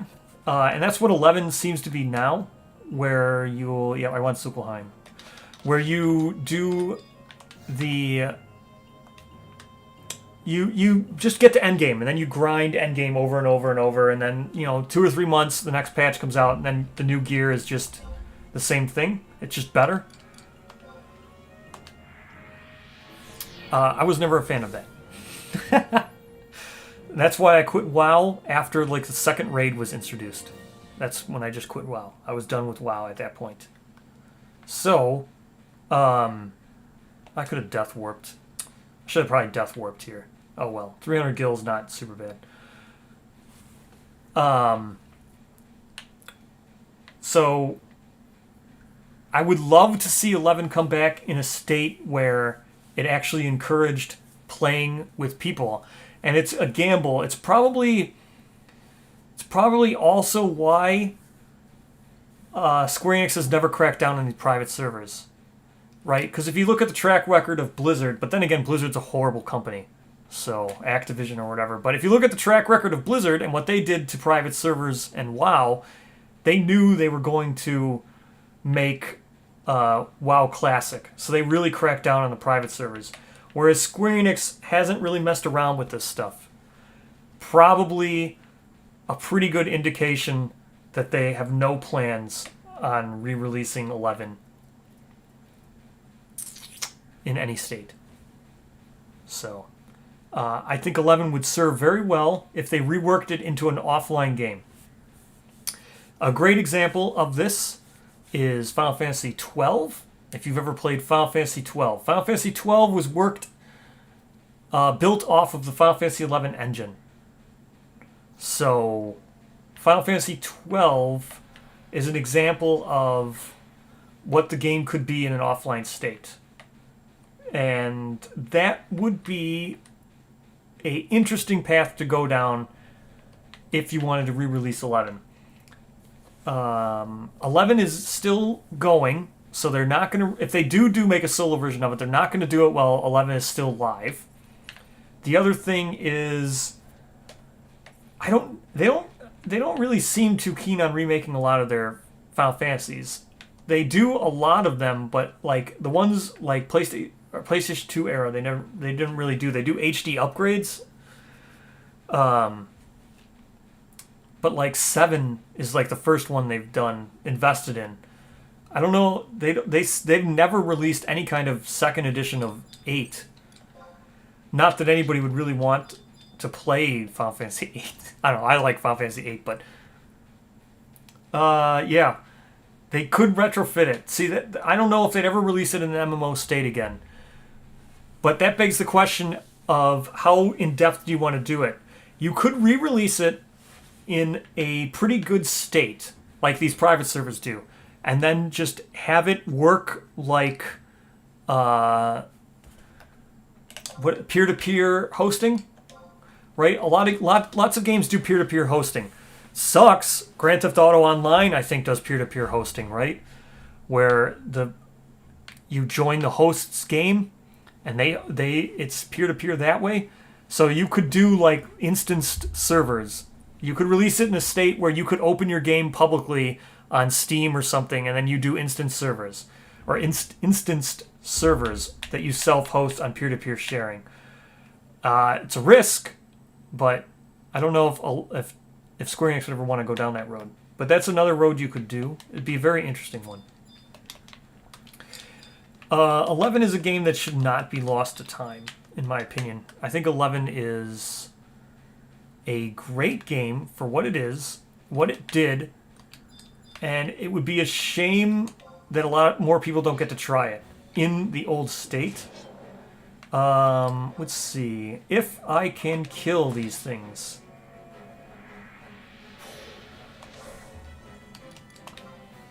I think I'm probably going to need fire before I start messing with these. Might just be too much.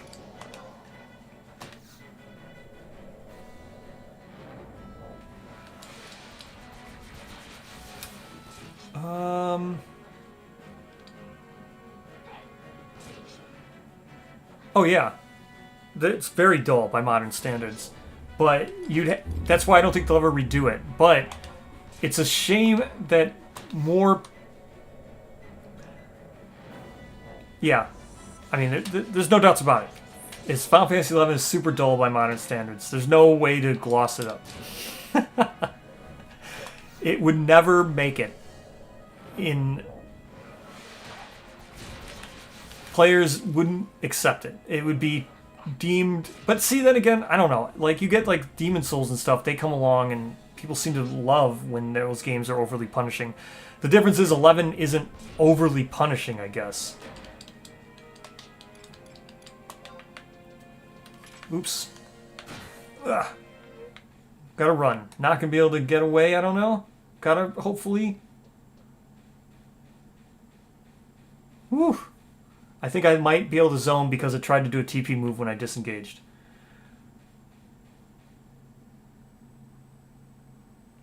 Yeah,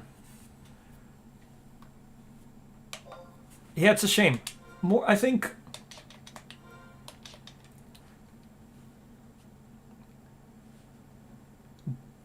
Difficulty shouldn't be defined by defeating one boss. And that's what Dark Souls and most MMOs do. Difficulty is defined by setting you up with some ridiculously impossible thing, and then you just need to grind and beat it, or you just need to try to find a cheese method. Most players just want to cheese everything they can. And that's just a shame.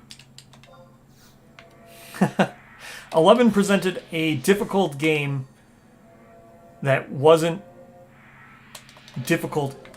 It was a very easy game to play and very straightforward mechanics, and everybody was on a nearly same power level. The difficulty came from presenting the player with needing to master your skills and needing to understand what it was that you did in the party, your party role, which more games should really, really highlight. Like WoW, I never really noted. WoW, it was always play the damage dealer that does the most damage, not because of the way they do it. They just do the most damage. So you just play that job. We'll just bring a bunch of them, they do the most damage, and that's it.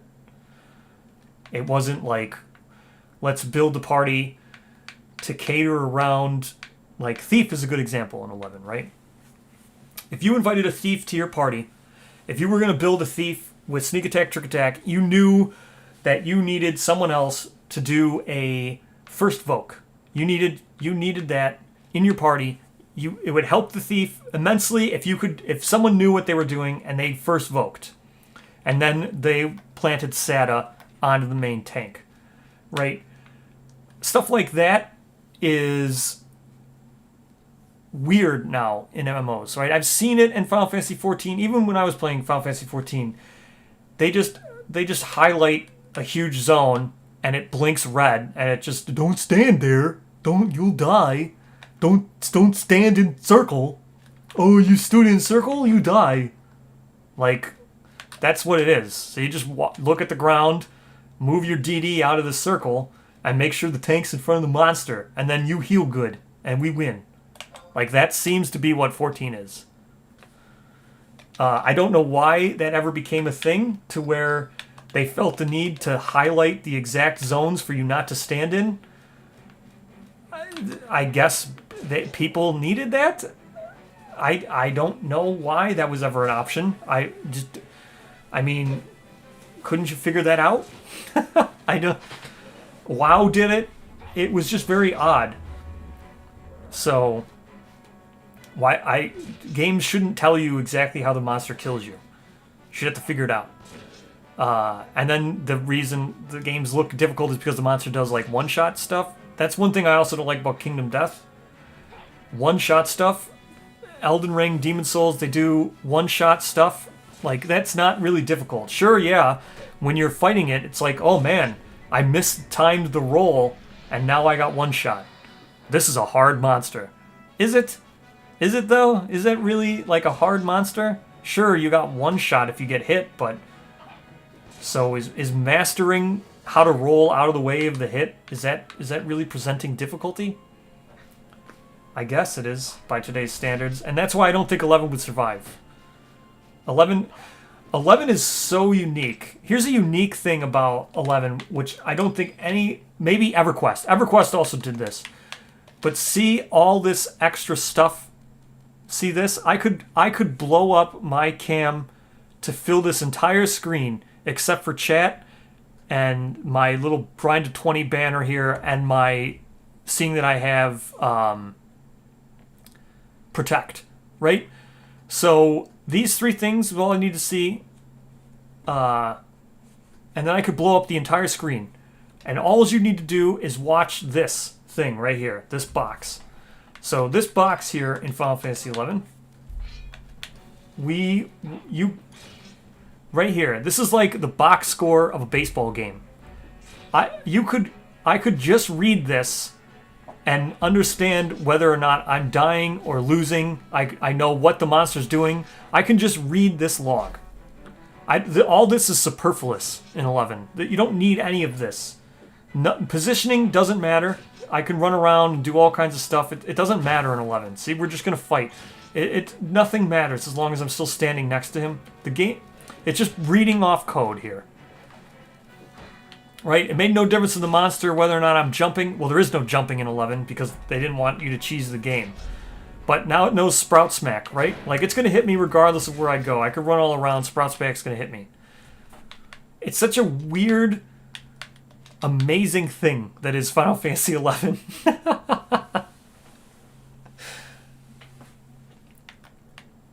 Yeah, that's what I think. An 11 version of the game would be ideally Final Fantasy 12. And that would be it. Yes, that's where it would fail, would be the lack of hand-holding. And that's what those zones that flash red and everything. Yeah, skill chains are amazing. I love skill chains. Skill chains are absolutely awesome. They're one of the best mechanics in any game when you're trying to make like a community of people actually need to work together.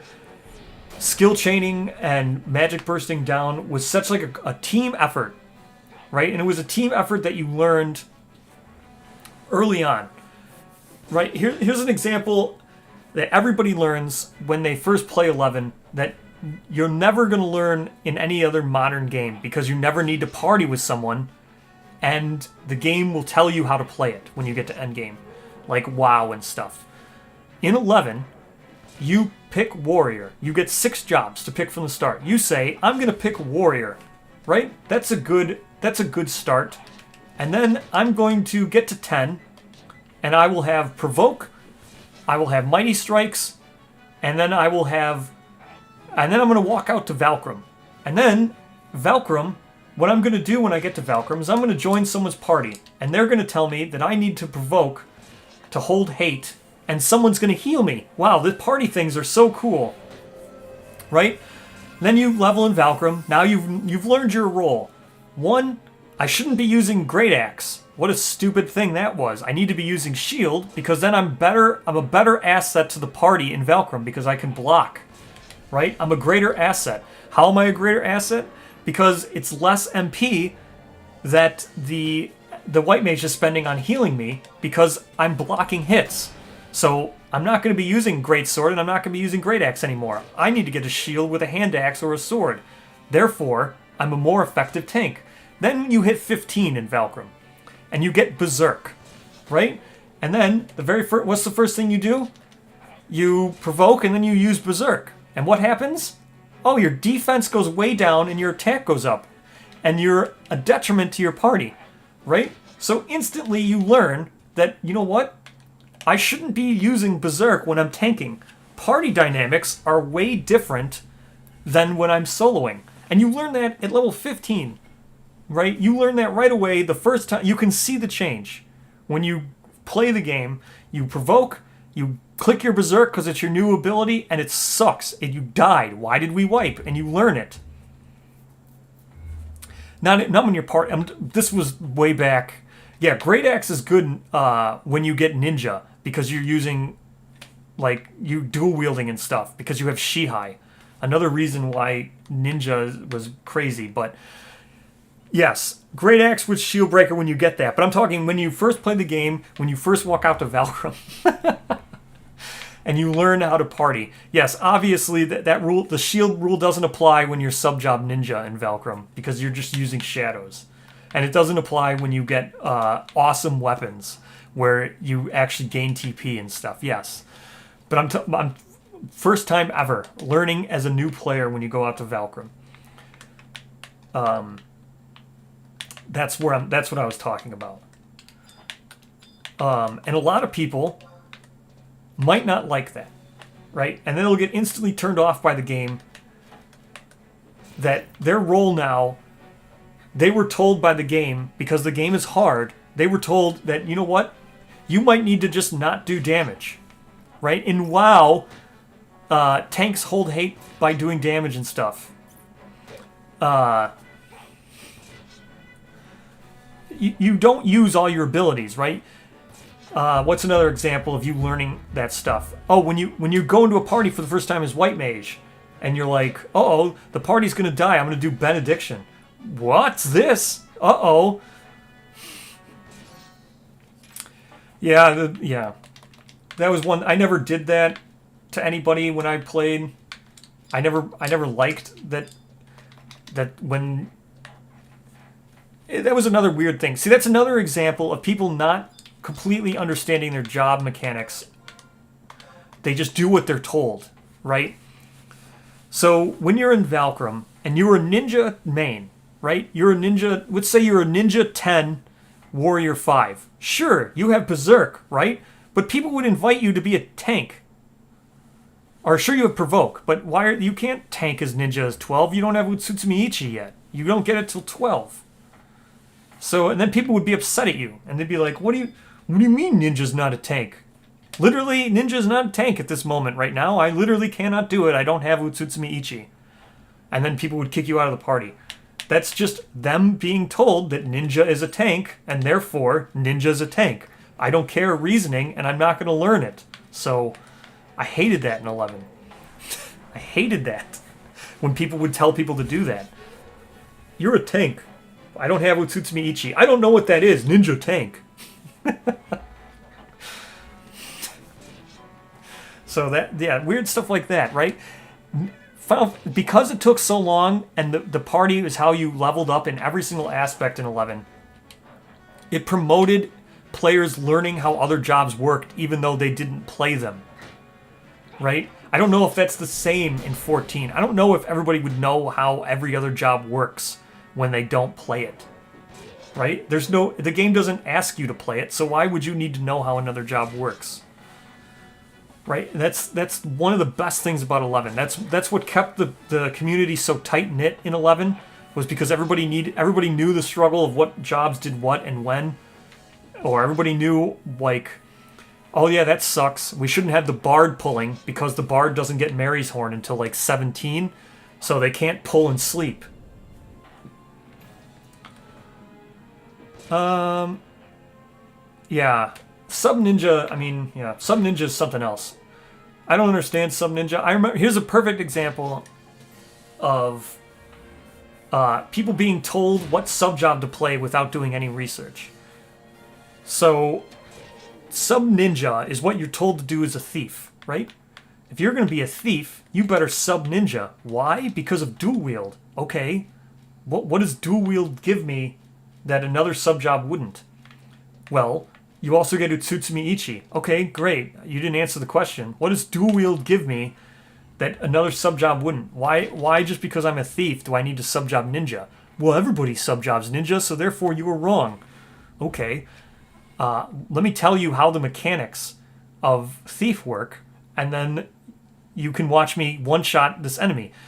I remember we used to do in our statics, this was in Chains of Promethea, in Yotor Jungle and Yotunga Jungle, before you got to 15 Ninja, when you got subtle TP or whatever, right? You needed to be 30 before you could get subtle TP to actually make the sub job, to make the TP gain equal to using a one-handed or two-handed weapon.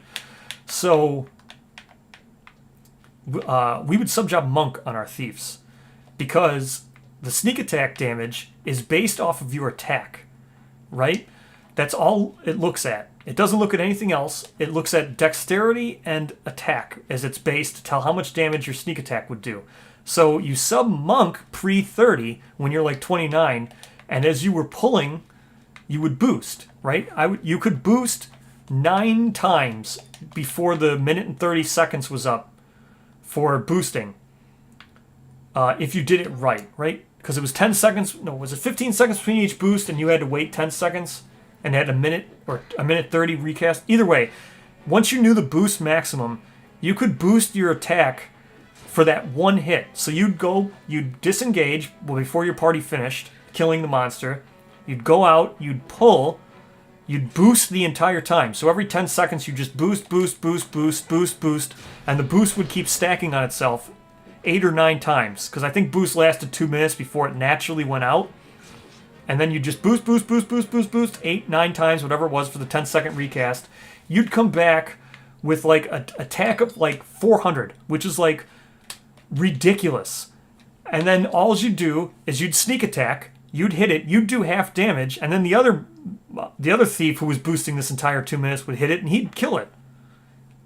And I remember someone was telling me someone wouldn't invite me. I remember sitting in Kazam.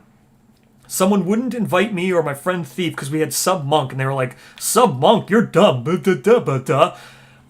went out and formed his party. He had his party for like 20 minutes. He got himself to 28. My static started. We camped right next to him, and I got to 30 from 25 before he did. And he was starting at 28 because we got to chain like 12. Chain 12 is unheard of in Chains of Promethea era in Yotor Jungle. But not if you're just a whole bunch of thieves boosting and exploiting the mechanics. So I always love the fact that people would tell you how to play the job based on what they see other people doing and not know exactly how it is the game worked. And that's what happens with Sub Ninja. They don't understand when it is you get or how much you actually are spending on that on the Shihai. Right? There's no need. I remember people used to do the same exact thing with Rangers. So when I partied with Rangers in Valkyrum, or when I started my statics, and new Link Shell members want to take up Ranger, I would tell them, just sub Ninja and just attack like you are a warrior. Don't bother buying the stupid silver arrows and waste... People would expect you to blow like 100k to get through Valkyrum, when your damage output was still going to be less than if you just sub Ninja and just regularly attacked. It didn't make any sense. But this was before like parsers and stuff. The other thing now is, see, even I don't like this. Now you have this thing here, which tells me exactly when the stuff fades off. This tells me exactly how much EXP I'm earning, so I can go to someone and say, "We're under what we should be doing here. It must be your fault." Even though it's probably their fault. But you have all this information on all these HUDs now. Like I could do all these plugins. It would tell me all my recast timers. I wouldn't. As I was talking with this, 11 is basically a box score. You don't. The graphics are just supplemental to the box score here. You could play just by reading this. It's like old school D&D pen and paper. This box tells you everything you need to know. And when you translate that to having an awesome HUD from like Windower or something, and you watch like people nowadays, they have like, there's just boxes all over the entire screen telling them everything they do, and there's like macros and Lua. There's Lua scripts for Ashita that run like your macros for you. Like, that's fine. That's all great because that's what 11 is. It's basically just it's an optimization fest. But then you start to wonder like how much of that is actually... Would people know when you played on PS2 and stuff? People weren't told that kind of stuff, right? And nowadays, Windower will either tell you, or the game will just outright tell you by lighting up the feet or lighting up the ground below you, telling you not where to stand. And then you basically just do what the game tells you to. It's like a QuickTime event. I remember the first time I did that in 14 was in like Darkhold or whatever, where there was like a Chimera. And the Chimera, when it first released with the patch, when Chimera first released, or whatever the name of the thing was, yeah, it was a Chimera, I'm pretty sure. Either way, it had like a Manticore. It was a Manticore. That's right, because yeah, it has a scorpion tail and a lion head. So it's a Manticore. And when it first released in 14, this is 14.1.0, pre-Realm Reborn.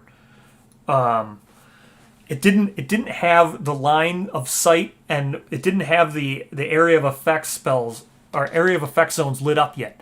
And when the patch first released, people didn't know that the basilisk head of the Manticore is what was stone skinning them. So as long as you didn't get out of line of sight, because the game didn't tell you that that's what was doing it, you just needed to figure it out. And then the first patch was a balance patch, and the balance patch was to just show everybody where the stone gaze was coming from. That was the balance patch. What a weird... That's not really a balance. That's just... We kept dying, so could you please just make the game easier?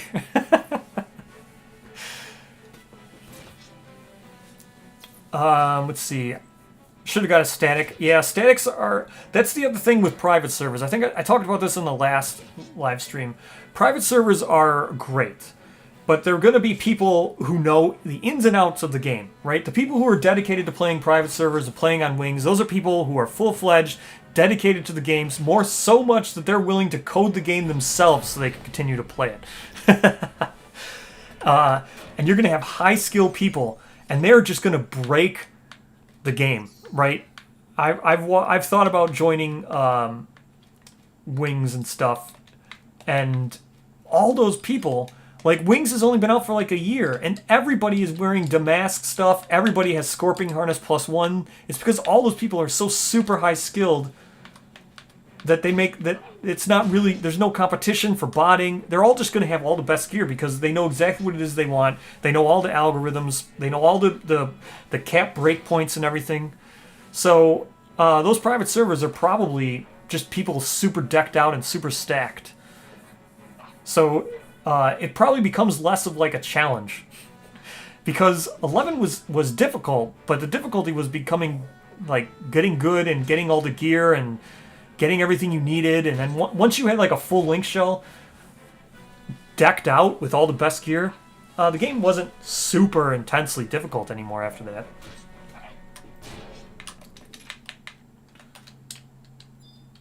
I wonder even in these chests. I don't even know if I should be bothering opening these chests anymore. I'll just use this stuff right away. Most of these stuff I'm not even doing.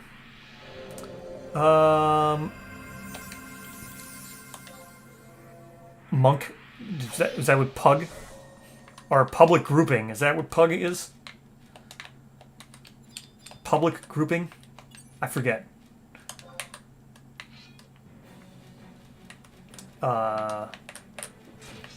Yeah, I think that's the acronym for public group ups. Yeah, public. Well, it wasn't as bad in 11. In old 11, like at least you got some people who knew party roles and stuff. Man, I can't even imagine.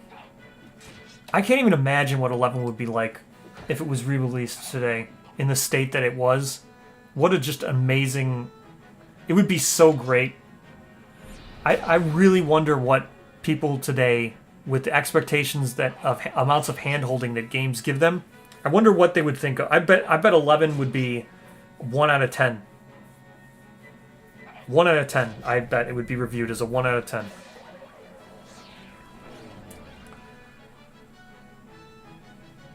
Oh, wait. Are you talking about on private server shouting? Yeah, shout parties. Those are something else. I always preferred to look for group ones where people would at least know. Like you could just like /search invite. None of these are dropping coffers. None of these are dropping gear. None of these are. Ugh.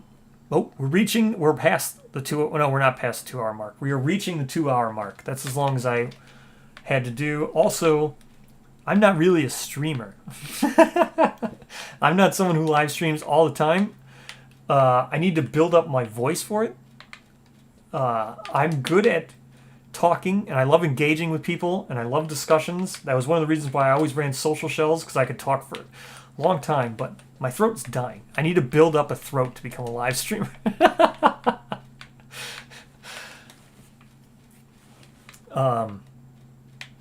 My vocal box or whatever. I bet it would be rated a 1 out of 10. I bet it would be rated a do not play this game. Which is sad because with the rise of D&D and stuff, like D&D is on the rise. I've always thought 11 was really close to showing what paper and pencil D&D games were. Again, going back to the box here, this is pretty much just a breakdown of the game and like Lost Ark doesn't have hand holding. It kind of expects you to look things up online. Oh yeah, Final Fantasy 11. Everybody had to look up stuff. Even I would have to look up stuff on Final Fantasy 11. The NPCs literally they don't tell you anything. The NPC quests in this game are so bad. They're like some of the worst quests ever. Some of them are just like, man, I sure am thirsty, and then that's a quest. You don't know it is, but you need to go get that guy a distilled water. You don't know that he was asking you for it because it doesn't tell you that you're on a quest. You just talked to some guy who said he was thirsty, and now you're on a quest. And it doesn't tell you who it was who asked you to do it.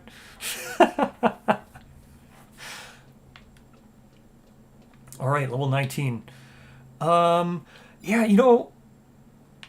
I wonder. Yeah, no, it's the reason why I got my very second monitor was because I played Final Fantasy 11. It was the first time I was ever like, man, I need a second monitor would be amazing. I sure do wish I had a second monitor for this crap. They don't even give you maps in 11. You don't even know where you are. You have to buy all the maps. That's the other thing. So I added all the maps so I have them. But you don't even have the maps in the game. You don't even know where you buy. You have to vendor them. You don't know who sells them. They don't tell you need to buy them. Oh no, no more EXP from that guy.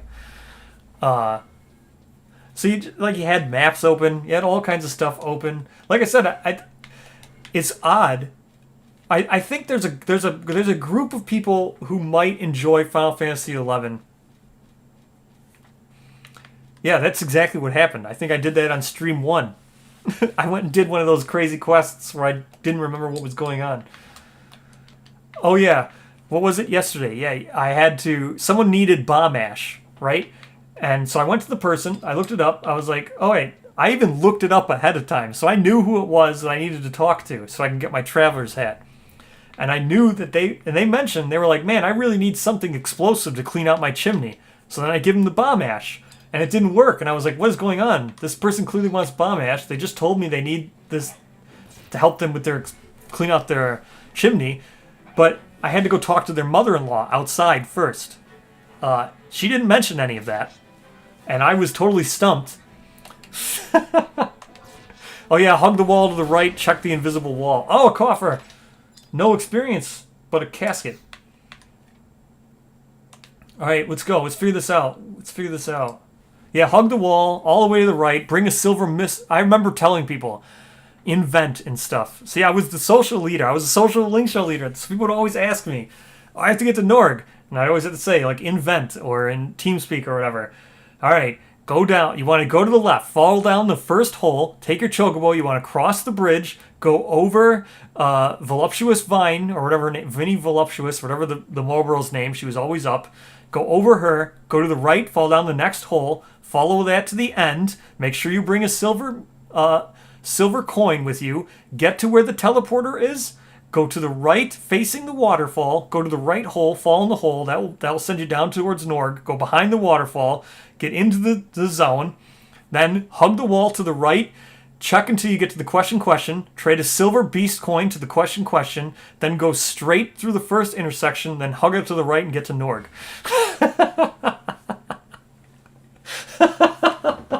I still remember that because I used to tell people all the time.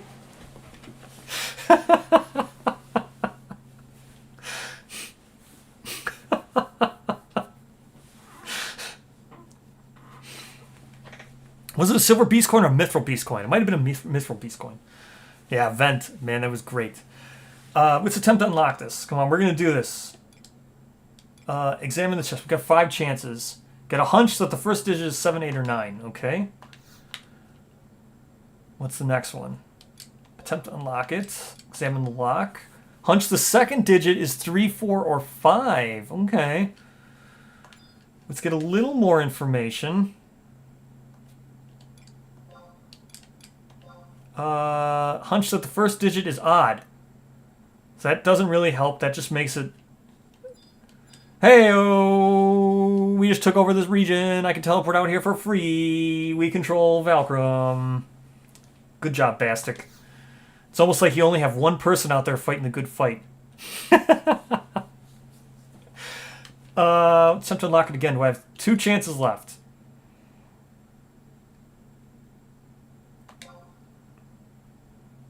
Hunch the combination is greater than 86 but less than 79. Alright, we can figure this one out. What do we got? You have a hunch the second digit. Okay. You have a hunch of the first digit. The first digit's odd, so it's 90. We're going 93, 4, or 5. Is that it? That's my guess? I got 93, 4, or 5? Is that the best I can do? Yeah, so the first digit is definitely 90. Because it's odd, so it's not 8. So the first digit's 90. You have a hunch the second digit is 3, 4, or 5. That's it. So 93, 94, or 95. What am I going to do? What am I going to do? Oh, it disappeared! Because I was trying to figure it out for too long. I got to remember you only have 2 minutes with those stupid caskets. I don't think I would have got it. I had a 33% chance of getting it. Stupid casket. We're not going to make it to 20. Too much talking, not enough focus, not enough grinding. My spell list is still super pathetic. I think it was Silver Beast Coin too. I agree. I think that was it. That's what I said first. It's likely that that's what I remember, so that's probably what it was. We accomplished taking over Bastic. That's a huge accomplishment. Teleport out here for free now. Big deal. Super good. Super great. Have to end the stream though, because it's 2 hours is what I was going to do. Oh, probably. Yeah, I only had a 33% chance of getting that. Yeah. That was... I should have gotten it had I paid more attention or been faster. Probably... They almost give it to you. Just not completely. Give me some kind of cloth or something. Goblin suit of armor. Fire crystal. The crafting system. I think the crafting system would drive people insane nowadays. The crafting system in 11 is so unintuitive. It just sometimes just makes no sense. It's almost like it was like designed to be in a Final Fantasy game. I have no idea why these random animals are carrying 57 gil and a magic fire ring. It will forever be a mystery. It's like the most of the. I have no idea why you make lizard skin using sheepskin. It will forever be a mystery. The crafting system in 11 would just drive people berserk. You just have to look up everything, and you don't even. I remember in the original, you don't even remember the original 11 before Treasure of Urgan. You couldn't even repeat recipes, and you didn't have a recipe book. Yeah, you just had to know the recipes. You had to look it up. There was no repeat recipe. It hadn't been added until Treasure of Urgan, and there was no recipe book. Like, now you have a recipe history. So if you've made something, you know what it is, and it will be forever in your recipe history. They don't have that They didn't have that until Treasure of Urgan. It was just, I hope you remember. All right. So, yep, 2 hours. Voice is killing me. I gotta go get something to drink. Next time I gotta remember to sit down with my something. I got something to drink. Gotta play with the camera to get ready to record Slenderman tomorrow. Maybe after I'm done recording Slenderman, maybe I'll come back on and stream. You can let me know if you agree that just getting to like level 30, just streaming, getting to level 30 or 40 or something like that, then I'll just go back to doing regular episodes of 11, no more streaming. But I think the enjoyment from 11 comes from the build-up, from the grind. I want to give an example of walking to Velcrum, so next time we'll be in Velcrum leveling, because I was not getting experience out here. At 19, I think, is where I can go. I think it's like 19 to 23 or something where you kill the lizards in Velcrum, which is great, because then I can finally start doing lizard skin stuff, so I just need to... Maybe before I stream, I'll run to Sandoria. Now, see, stuff like that I should leave on stream. Running to Sandoria, taking the boat for the first time. What fun.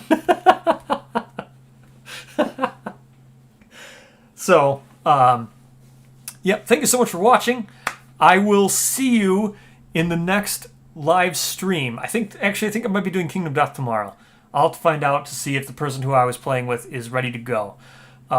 If not, maybe I'll do the 11. So, until then, thank you so much for watching. So fun. Thank you for hanging out with me, chat. Super fun.